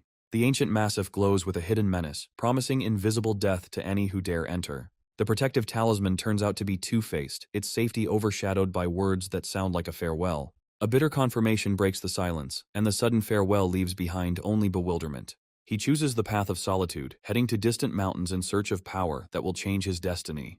The promise to return in years sounds like an eternity, reminding us of the transience of ordinary life. The sudden decision to follow his example speaks of an unwillingness to fall behind on this path of strength. The parting gift becomes the last chance for survival, sealed with a strict order. The power hidden in the gift is enormous, but its one-time nature gives it special value. Words of hope for a future meeting sound like a challenge to fate, receding into the distance in the rays of the sunset. A desperate call stops him at the last moment, as if there is still something unsaid. In response, he receives a gift that shines with unprecedented purity and energy hidden within it. The generosity of this gift is staggering, for it has the potential to change the course of his solitude. Boundless trust and self-sacrifice resonate in the simple offer to take everything. This gesture melts his heart, making him see his comrade as a true friend. The farewell at sunset is filled with gratitude and quiet hope for a new meeting. A belated return brings only the bitter news that he has missed his friend. The farewell message becomes a challenge, promising a future battle, shoulder to shoulder. The news that she has gone alone raises concerns about her fate in this dangerous world. A sudden threat from the heavens falls upon them, testing the strength of their fragile alliance. The deadly attack forces them to act on the edge of their instincts to escape the fury of the heavens. Deceived in his expectations, the mighty enemy finds consolation in the form of easy prey. At the last moment, the ancient talismans flare up, creating a shield against imminent death. An unknown magic confuses the predator, causing him to doubt his own strength. Deep within his being, an ancient power awakens, emanating from his very bones. Realizing the futility of the attack, the nocturnal predator retreats into the shadow of the moonlight, leaving them alive. On the brink of death, he realizes the full power of the enemy, barely escaping thanks to ancient protection. Before they can catch their breath, they are faced with a new, even more terrifying and unlucky enemy. Memories of the past battle torment his soul, because the victory was only an illusion and he was a weakling. A look of determination unites them, giving birth to a fragile hope of victory in this unequal battle. A desperate plan requires a sacrifice, and the role of bait falls to the weakest link in their alliance. In the night sky, the enemy reflects on his defeat, unable to believe in the new strength of his victim. Patience becomes his main weapon, because he is ready to wait as long as it takes to get the desired reward. The threat has temporarily passed, but the shadow of fear forces them to lie low, awaiting the next blow. The cunning trap is ready, and now all they have to do is wait for hunger to drive the enemy right into their clutches. Confident in his own endurance, he goes deep into the earth, preparing for a long siege. In the silence of the cave, he withdraws into himself, absorbing strength for the trials to come. A clumsy attempt at imitation is interrupted by an icy threat that reminds him of his insignificance. Time stands still, and the skies open in anger, foreshadowing the coming of something terrible. Ominous clouds gather above them, and instinct tells them that this is no ordinary storm. From the heart of the storm emerges an ancient horror, woven from lightning and primal rage. Running away seems pointless when the ground is slipping away from under your feet and the air smells of a trap. Heavenly wrath follows them closely, turning the entire world into one giant trap. The knowledge that the enemy is preparing a crushing blow leaves them no choice but to fight. They unite their wills, calling upon the power of the earth as the last bulwark against heavenly punishment. In a desperate attempt to survive, they combine all their powers into one indestructible shield. A cry of victory rings out across the battlefield as the attack finally falters. Rage turns to triumph as he turns on his cowardly allies. From the very depths of the earth, wounded but not broken, he prepares to strike back. A sudden thorn rising from underfoot sows panic and confusion in the enemy ranks. The subordinate's stupid question only emphasizes that they haven't even realized who their real enemy is. Burning with righteous anger, he emerges from the shadows to personally punish his offenders. The minion's desperate attack is thwarted by a new, unexpected threat. A stone guard appears out of nowhere, throwing their failed plan into further disarray. The true plot is finally revealed, and the foolish bird falls into a trap set by the cunning serpent. Only a miracle saves him from the incinerating attack, reminding him of the mortal danger. The appearance of new enemies reveals a cunning plan, because behind them stands an invisible puppeteer. In the heat of battle, he decides to split up, trusting his ally to create a diversion. The stone warriors prove too weak to contain the fury of the heavenly predator alone. A new wave of attack takes the enemy by surprise, and his bewilderment is replaced by righteous anger. An endless army of puppets rises from the ground, turning the battle into a humiliating massacre. Cornered, he vows to tear his enemies to shreds, even if it costs him everything. Blinded by rage, he rushes into the very depths of the trap, looking for his true adversary. Descending into the serpent's lair, he finds himself on its territory, where the earth thirsts for his blood. Deadly spikes sprout from all sides, and the trap snaps shut, leaving no escape route. Trapped with no way out, he relies on his last defense, facing the steel rain head-on. An unexpected blow to a vulnerable spot sows in his soul the first seed of doubt about his invulnerability. A moment of weakness becomes an opportunity for the enemy, and he rushes forward to deliver the decisive blow. The merciless throw of the snake was supposed to be the final chord, cutting short the life of the heavenly king. The enemy's cunning exceeds all expectations, forcing him to admit that demons are much worse than people. Realizing the futility of the struggle, he chooses a shameful flight, because life is more valuable than pride. Hope for salvation is dashed when the heavens unleash a new, endless army upon him. The endless swarm of stone bodies drives him mad, turning the sky into his personal hell. Cornered, he challenges his tormentor, for even in death there is room for disobedience. When strength is useless, all that remains is numbers, and he has no choice but to take the onslaught. The last trump card is thrown, and its feathers become a storm of shining blades. The pain sobers him up, and he understands that this snake is a far more terrible opponent than any man. An attempt to escape is shattered by the cold confidence of the enemy, who knows that after such an attack, wings will not save him. A treacherous blow from underground deprives him of his last support and hope of salvation. The flame takes the form of a snake, and the retreating enemy sees himself pursued by death itself. In this deadly chase, there is no room for pride, only a desperate desire to survive. The earth itself rises up against him, piercing his body with a merciless thorn. Pinned to the ground, he cannot believe that magic and talismans could not break the will of this monster. In his treachery, he sees the worst traits of people and promises that the traitor will not see an easy death. The cold sentence has been passed. There is no place for people like him in this world, neither among people nor among demons. He rejects other worlds because his only support is his family, and no one has the right to teach him death. A cold sentence falls from his lips, and darkness pierces the enemy against the silent moon. Relief gives way to concern for the missing ally, but a new threat is already looming from the shadows. A sudden blow shakes the ground, and pain shoots through his body, catching him off guard. A new enemy emerges from the shadows, its divine aura speaking of a power beyond anything seen before. The familiar appearance of the enemy awakens in the memory the bitterness of past defeat and the thirst for revenge. The death he narrowly escaped returns with renewed vigor, driven by unknown magic. In a desperate attempt, he summons his last defense, meeting the magic arrow with a wall of golden thorns. The collision of two powerful forces creates a blinding explosion that shakes the very foundations of the universe. The incredible power of the enemy's weapon pierces his best defense, leaving a deep wound on his body and pride. The bitterness of betrayal burns him from within, because the enemy stabbed him in the back in the midst of another battle. Even a defeated enemy must not be left to anyone, and he mercilessly destroys the remains of his victim. Licking his wounds, he realizes with annoyance how easily his enemy fell into the trap of this cruel world. Impotent rage boils in his veins, sealing his vow of cruel revenge on his offender. Unable to overcome the snake, he switches his anger to a weaker and more accessible target. Help turns into a nightmare when he becomes a living target for the entire horde to train.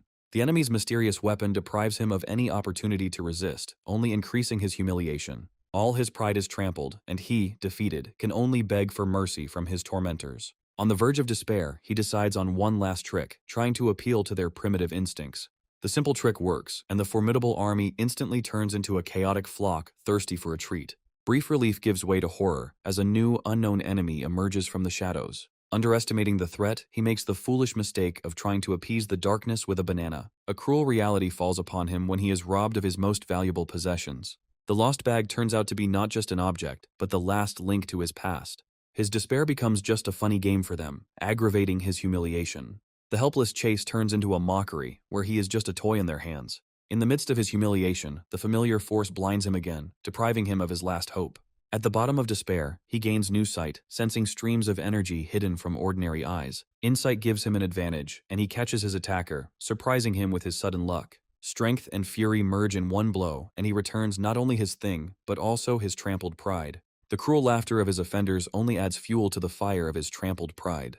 The last drop of humiliation awakens the darkness in him, and his gaze promises only pain. An unknown force bursts out, and the air is filled with a premonition of imminent death. The very first blow of unleashed fury shakes the earth, showing that the jokes are over. He loses control, and his body becomes a prison, consumed by the primal force of the earth. From the ashes of humiliation rises a monster of stone and lava, driven only by a blind thirst for revenge. Running away is useless when your enemy is the earth itself, and he has already chosen his first victim. A merciless blow ends the life of one of them, and the cry of horror is drowned out by the roar of the monster. Away from the chaos, a flash of rage does not go unnoticed, causing only bewilderment. He pronounces the death sentence, and the panicked flight becomes only a prelude to their death. Screams of terror are drowned out by the roar of lava as the monster continues its merciless hunt. Cornered, he makes a desperate gamble, consuming the forbidden fruit in the hope of salvation. A new, wild force explodes from within, and the victim itself becomes a furious hunter. The newfound power burns him up, turning salvation into excruciating agony. In a final burst of rage, the giant unleashes the full might of the heavens upon him, wiping everything from the face of the earth. In the ashes of a former battle, he finds only silence and a silent question about what happened here. The incredible transformation is shocking, because the one they considered a puppet has become a god. The answer lies in a lost object, whose hidden power became the catalyst for this monstrous metamorphosis. Resurfacing memories reveal a tragic story of love and loss that led to this disaster. The great power is exhausted, and the giant turns to dust, leaving the predator to wait for its weakened prey. A sneak attack emerges from the shadows, catching the enemy off guard at the most vulnerable moment.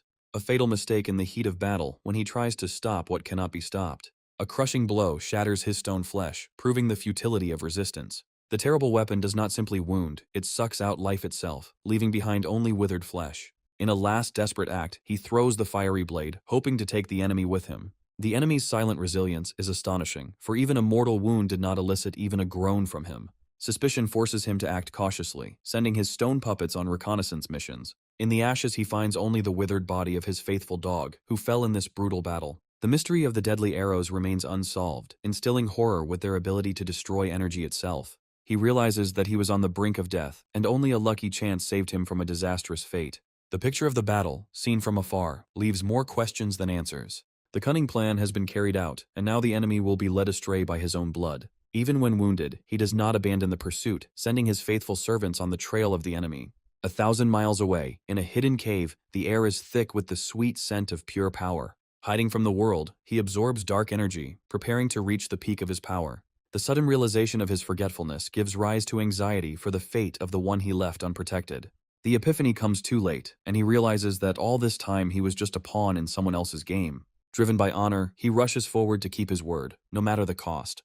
Returning to camp brings only emptiness and the troubling question of a missing friend. On the brink of life and death, she makes a desperate choice, sacrificing her last treasure for the sake of salvation. The unexpected tenderness towards the fragile person surprises even her, giving birth to new feelings. The joy of the long-awaited meeting is overshadowed by anxiety for the fate of their new, defenseless friend. The bitterness of separation brings tears, but in the arms of a friend, there is always comfort. But the true reason for the tears lies not in separation, but in a terrible misfortune that she is afraid to talk about. A relentless pursuit begins, driven by the ominous promise of trying out a new, unknown weapon. In a panicked flight, he rejects all pleas because his own life is more valuable than other people's promises. Desperate vows of safety ring out as lies in an attempt to stop his escape. A blinding flash of heavenly wrath proves that no promises can guarantee safety.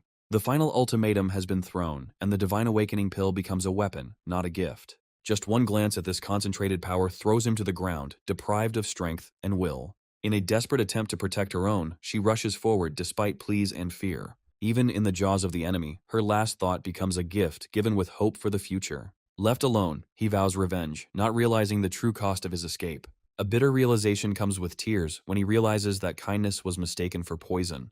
The loss of one test subject only opens the way for a new one, and there is no room for grief in their eyes. Their attention shifts to a new victim, whose wounds promise new, cruel experiments.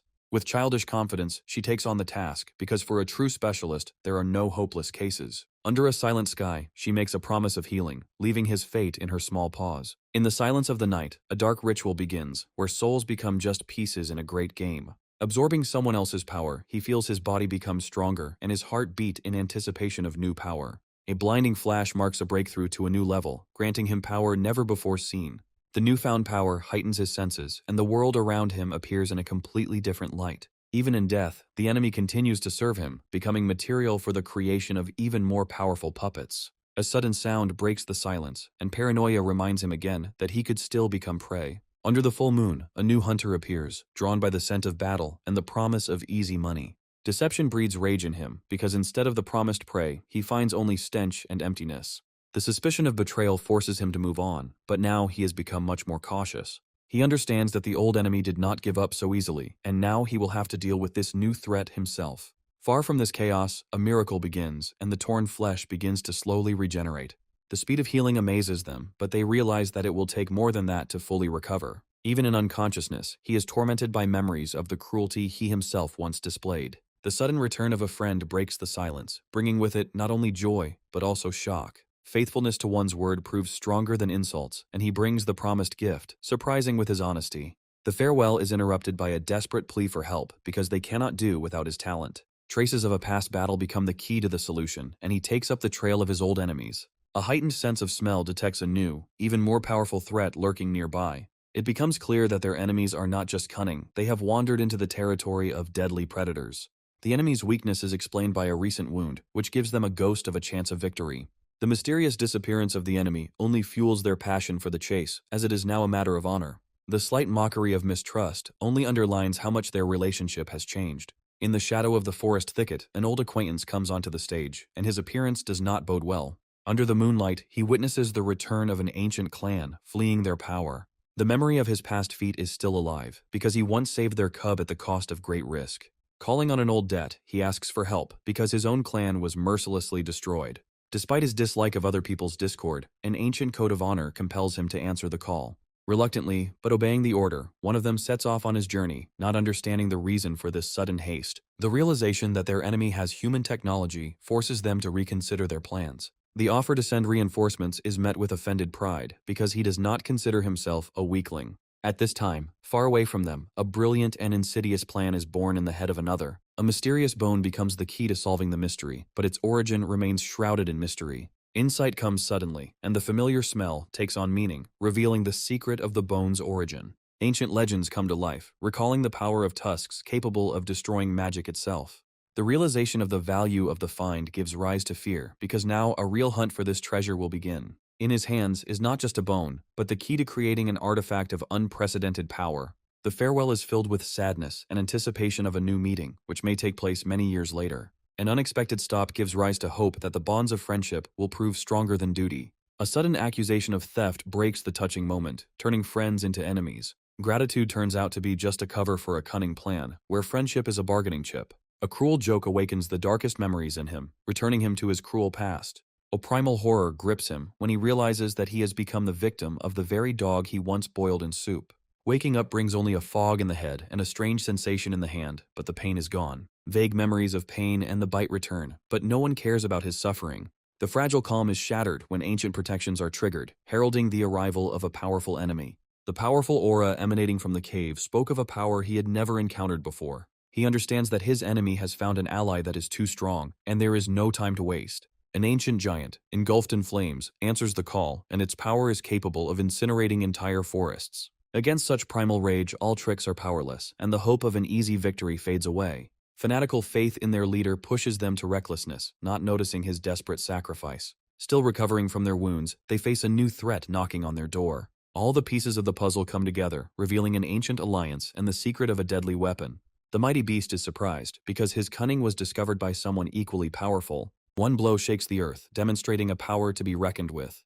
The plan is simple and brutal. Take over this place to dispel the illusion that hides their enemies. The anticipation of rich spoils and past greatness intoxicates them, causing them to forget about caution. A powerful call resounds through the forest, but it is addressed not to them, but to the true master of these lands. A sudden turn of events ruins all his plans, sowing fear and doubt in his soul. He speaks to an invisible ally, and his words sound like a betrayal to those who considered him theirs. The realization that their enemies are familiar becomes a death sentence for him, and he looks for ways to retreat.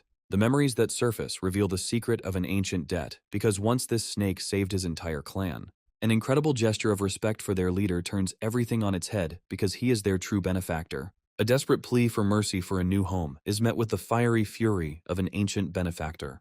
There is a cold calculation in his words, because the help was only an accident, and they have common enemies. Primal terror contorts his features, and a panicked cry becomes the only salvation for his clan. An ancient debt demands payment, and he proposes an alliance to settle old scores with a common enemy. A sudden blow becomes the answer, because in this battle he will not tolerate outside interference. False alarm gives way to suspicion, because behind the mask of weakness there was hidden a story unknown to him. Looking at the mountain of corpses, he realizes that his friend has changed, and it is time to let go of old worries. The last chance for victory lies in speed and cunning, because only cunning can overcome brute force.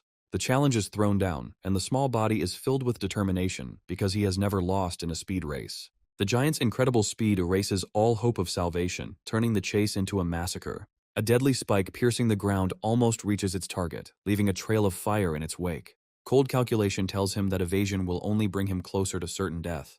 At the very last moment, he uses an ancient treasure, turning a deadly attack into a springboard. The daring escape stuns the giant, as his own strength was used against him. An unknown artifact becomes his salvation, carrying him away from the fury of his pursuer.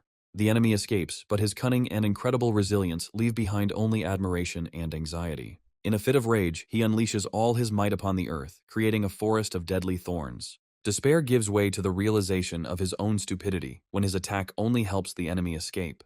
The blood on his lips becomes proof that even in this unequal battle, he was able to strike a blow. Now that the enemy is wounded, the real hunt begins, and the thirst for revenge burns in his eyes brighter than any flame.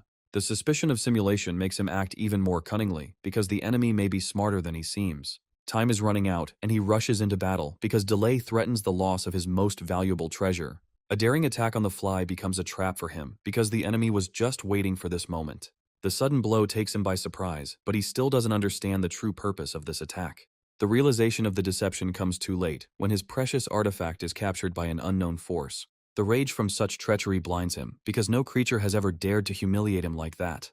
Greed flashes in his eyes, because he intends not only to get back what is his, but also to take what is not his. The spiritual imprint becomes the key to victory, and he puts all his power into one crushing blow. An unknown force breaks his connection with the artifact, and a cry of horror becomes his only response. Defeated but not broken, he cannot understand where this demon got such power and the illusion of a dragon. The threat in his words becomes real, and now not only pride, but also life is at stake. He lays all his cards on the table, showing how easily he was manipulated and turned into a pawn in someone else's game. Too late he realizes that a truce is impossible, and the golden scales become his death sentence. The last hope is an energy-absorbing arrow, but even it may not withstand such power. At the most crucial moment, his best weapon crumbles to dust, leaving him defenseless in the face of the enemy. Even in defeat, he finds a nugget of knowledge, realizing that even the tusk has its weakness. The endless rain of golden scales drives him mad, turning the battle into torture. Realizing that the only way to win is to kill the leader, he launches his last, desperate attack. The sudden intervention of the stone golems comes as a complete surprise to him, ruining all his plans. Even surrounded by enemies, he does not give up, tearing them to shreds in a fit of blind rage. The last trump card had been thrown, and a fiery explosion was supposed to be the finale of this battle. Even engulfed in flames, he does not give up because his rage is stronger than any pain. A desperate vow to take the enemy to the grave with you is met with cold contempt. He understands that he was just bait, and his enemy was a fish caught on the hook. The plan of revenge has been carried out, and now his body will become a toy in the hands of soulless golems. The final blow is dealt in the name of the student, and only by surviving can he consider themselves even. Meanwhile, elsewhere, a battle of the elements rages, where hatred clashes with primal power. The scale of this battle is staggering, as even their benefactor watches, not daring to intervene. From the ashes and fire he rises, wounded but unbroken, bidding farewell to his fallen brother. He understands that the enemy is still alive, and he needs to act with confidence, because this cunning man can pretend to be dead. The final blow of the golden scales puts an end to this battle, leaving the enemy no chance. The gravity technique tears the enemy's body to pieces, and relief finally replaces the tension. Admiration for his strength is boundless, because he defeated an enemy who was no match for him. As a token of gratitude, he is offered a gift that burns even his own flame. The tusks of the fire ice elephant are not just a weapon, but a symbol of the gratitude of an entire people. Legends come to life, telling stories of great creatures born in the eternal struggle between fire and ice. An irresistible desire to possess this power awakens in his soul because he has already heard about it before. Modesty makes him refuse such a generous gift, but ancient traditions are inviolable. He learns the bitter truth about why his people were on the brink of extinction and how they managed to survive. This gift is not just a treasure, but a legacy that he must accept in order to preserve the memory of ancient alliances. His sense of justice does not allow him to accept such a generous gift as fleeting help. In response, he offers his treasures, for true gratitude requires exchange, not alms. The unexpected gesture melts the giant's heart, as for the first time in his life, he receives something in return. The farewell is interrupted by a bitter realization as he realizes that his old enemy has used them blindly. The wisdom of his ancestors resonates in his words, as he thanks fate that their enemies did not encounter true power. The promise of future help is reinforced by the shocking revelation of his hidden, almost divine power. Disbelief in his words makes one doubt reality, because such power seemed impossible. Behind great power lies great responsibility, for the price of a breakthrough is the defenselessness of his clan. The eternal flame on his mane turns out to be not a gift, but a heavenly curse for the interrupted ritual. A new risky plan is born in his head, because the enemy's strength may become the key to his healing. A generous gift becomes a symbol of a new union, sealed not by words, but by deeds. The decision to become a friend rather than a benefactor changes everything, and he leaves, leaving behind only a promise. The farewell is filled with hope for a future meeting, when they will be able to see each other as equals. A dark feast begins in the ashes of battle, for even in death, an enemy can serve. Among the trophies, a real treasure is discovered, capable of healing even the most terrible wounds. Unexpected discoveries continue to pour in, and even heavenly weapons find a new owner. Having received a real gift for the first time in his life, he cannot hold back the tears that melt the ice in his soul. An ancient artifact takes on a new purpose, promising to transform ordinary food into food for the gods. Among the junk, they discover a map that opens the way to new, unknown lands. Ancient drawings tell of powerful clans and monsters that rule these lands. The map reveals its darkest secrets, warning of mutated monsters thirsting for fresh blood. A mysterious cross on the map promises imminent death, but a key found nearby promises a great reward. Even its golden scales cannot scratch the mysterious key, proving its unearthly origin. A legendary furnace found among the treasures turns out to be the key to creating an unprecedented weapon. A brilliant idea is born in his head: how to create something great with the help of his will and ancient magic. The power of his spirit breathes life into dead metal, and in the flames of the furnace, the future weapon is born. From fire and magic emerges a blade of perfect form, imbued with his own spiritual power. The very first test demonstrates the incredible power of a new weapon, capable of cutting through reality itself. The thrill of creation overwhelms him, and he decides to reforge the great tusk to create a true masterpiece. The furnace comes to life again, and this time an aura emanates from it that is far more powerful than before. The incredible power of the new weapon causes a fiery explosion that shakes the earth. The realization of his weakness forces him to put aside revenge and focus on his own growth. Even a defeated enemy can become a source of power, and he decides to use its remains for solitude. Waking up brings a strange numbness in the new hand, foreshadowing trouble. Desperate attempts to damage her own flesh prove her incredible, almost divine strength.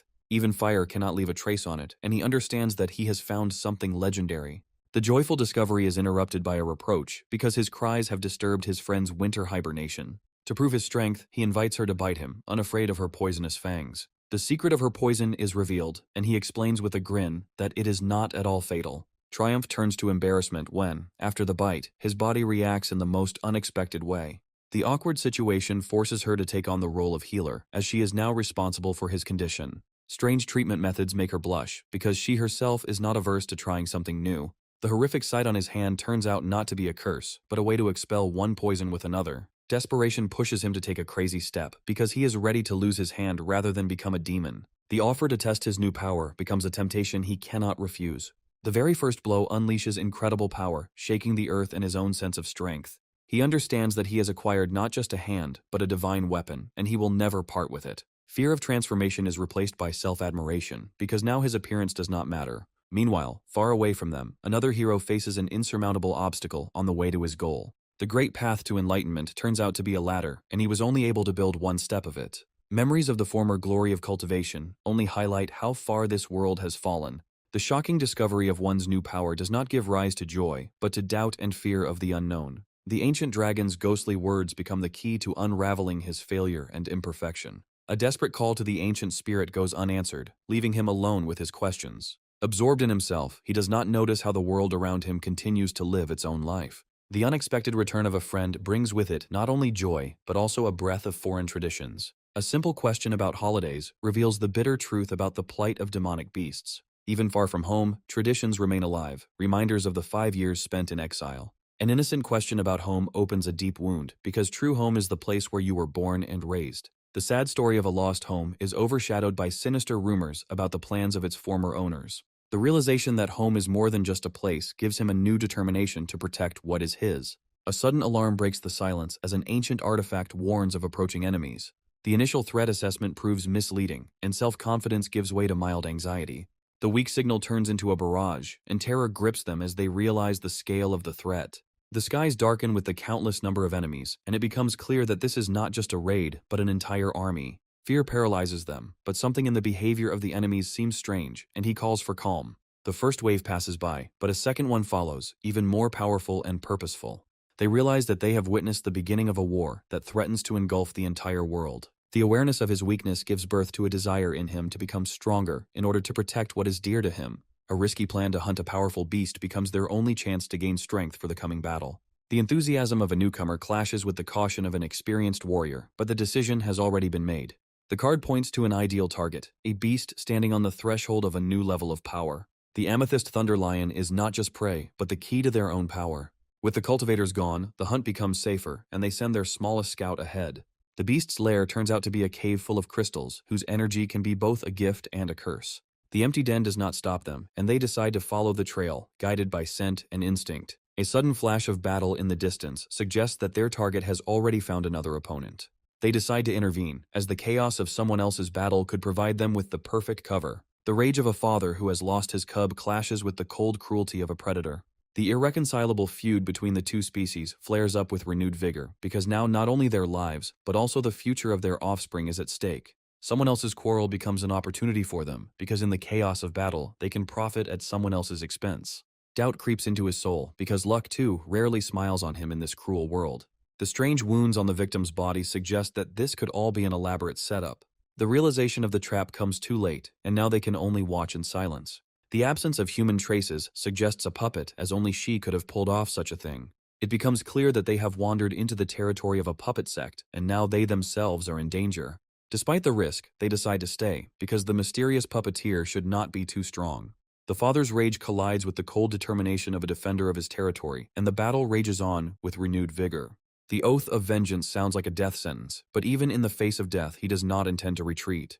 A sudden flash of green energy indicates that a third, unknown player has appeared in this battle. A surprise attack reveals the insidious plan, and he realizes that they have been deceived and pitted against each other. A desperate order to flee becomes the last will of a father trying to save his children.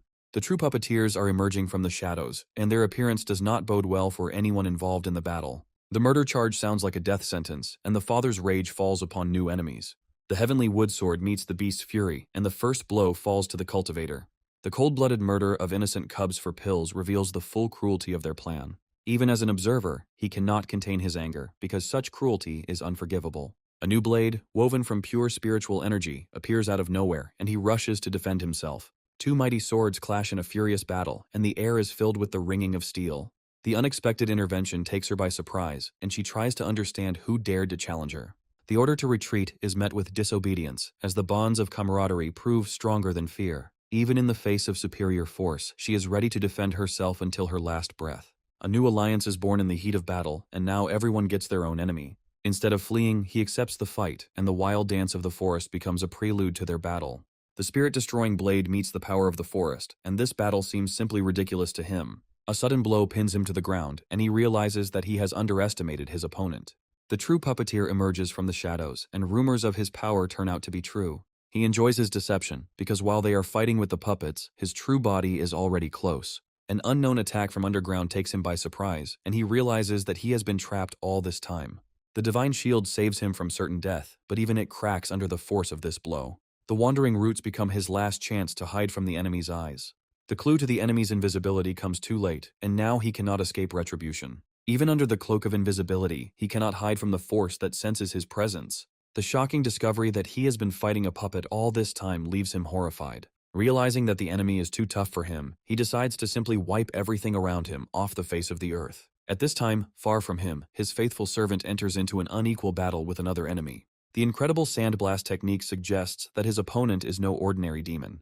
The realization that he has exposed himself comes with a crushing blow that leaves a huge crater. At the decisive moment, he unleashes all his power on the enemy, attacking with golden scales. The sudden disappearance of the enemy after the attack leaves him perplexed because he was confident of his victory. Disbelief in one's own victory gives way to shock as the defeated enemy turns out to be safe and sound. The realization that he was fighting only a puppet becomes a bitter lesson for him. The enemy's cunning exceeds all expectations because he can swap himself and his puppets. The puppet's heavenly string becomes his weapon, and now he intends to take what is owed to him. The attempt to escape turns out to be futile because invisible threads have already taken possession of his body. The loss of control over his own puppet comes as a complete surprise and humiliation to him. He understands that to win, he will have to use more subtle and sophisticated methods. Blocking spiritual perception should have been his trump card, but the distance negates all his efforts. A decent catch is a consolation for this defeat, but the main target still eluded him. Enraged by the loss, he orders his faithful servant to prevent the enemy from escaping, no matter the cost. The master's order is carried out without question, and he rushes into battle to intercept the enemy. The incredible power of the attack at such a great distance shocks her, as it seemed impossible. The spell's power increases exponentially, and the rage from such treachery clouds her eyes. The earth rises against them, and a forest of piercing thorns was to become their grave. Even in the face of imminent death, she rushes to the defense, covering her comrade. He catches her in midair, and their retreat becomes a race against death. A new weapon is thrown into the chase, a stinking bomb that was supposed to stop their escape. The foul smell confuses them, but the true purpose of this attack is not to kill, but to humiliate. A sudden blow knocks him off his feet, and he realizes that the pills were just a distraction. Killen's fist crashes down on his face, and a cry of pain becomes the final chord of this humiliation. A contemptuous insult becomes the last straw, and he rushes into battle to defend his honor. A crushing blow ends the battle, and he manages to deliver the final, fatal blow in flight. A cry of despair, full of grief and hopelessness, is heard over the decapitated body of the brother. Tears of helplessness water the cold earth, and she begs not to be left alone in this cruel world. Other people's grief only evokes contempt in him, because he is not accustomed to such displays of feelings. A sudden wall of fire blocks his path, and he realizes that this game of savior is not over yet. He sees in her eyes the same pain of unrequited love that once tormented him. Returning to the cave brings not only rich loot, but also hope for new strength. A generous gesture of gratitude cements their strange alliance, based on common purpose and benefit. Finding the long-awaited pill becomes a chance for him to achieve a breakthrough he never even dreamed of. The naivety and generosity of his new friend only make him smile, because he is used to being deceived. The rich loot left after the battle becomes his personal treasure. The precious pills promise him a long-awaited breakthrough to a new level of strength. An ancient jade tablet gives him access to wood elemental techniques, expanding his arsenal. But the main treasure is the knowledge that allows one to create puppets of unprecedented power. Confidence in his own strength fills him, and he prepares for the final push in his solitude. 2 months later, the heavens open, and a pillar of light heralds a great breakthrough. Even one pill is not enough, and the thirst for spiritual energy becomes unbearable. In a desperate attempt, he absorbs the power of the spirit stones, risking everything for his goal. Finally, he reaches the stage of laying the foundations, and his body is filled with new, divine power. The light blue flame of true ki indicates a breakthrough to a completely new, perfect level. The golden scales that cover his body become a symbol of his newfound power. From the depths of his consciousness, an ancient dragon emerges to tell him the secret of truly perfect inversion. He understands that he will have to comprehend the greatest secrets of the universe himself, without anyone else's help. A new plan is born in his head, to strengthen his puppets in order to prepare for the coming battles. The first thing he decides to do is create powerful swords from the tusks of fire-ice elephants. The lack of a special furnace is no obstacle, because his own golden scales are the best forge. A week of agonizing polishing bears fruit, and he finally completes his creation. 2 powerful swords, woven from fire and ice, become his new deadly weapons. Even at this new level of strength, he struggles to control their power, realizing that he still has room to grow.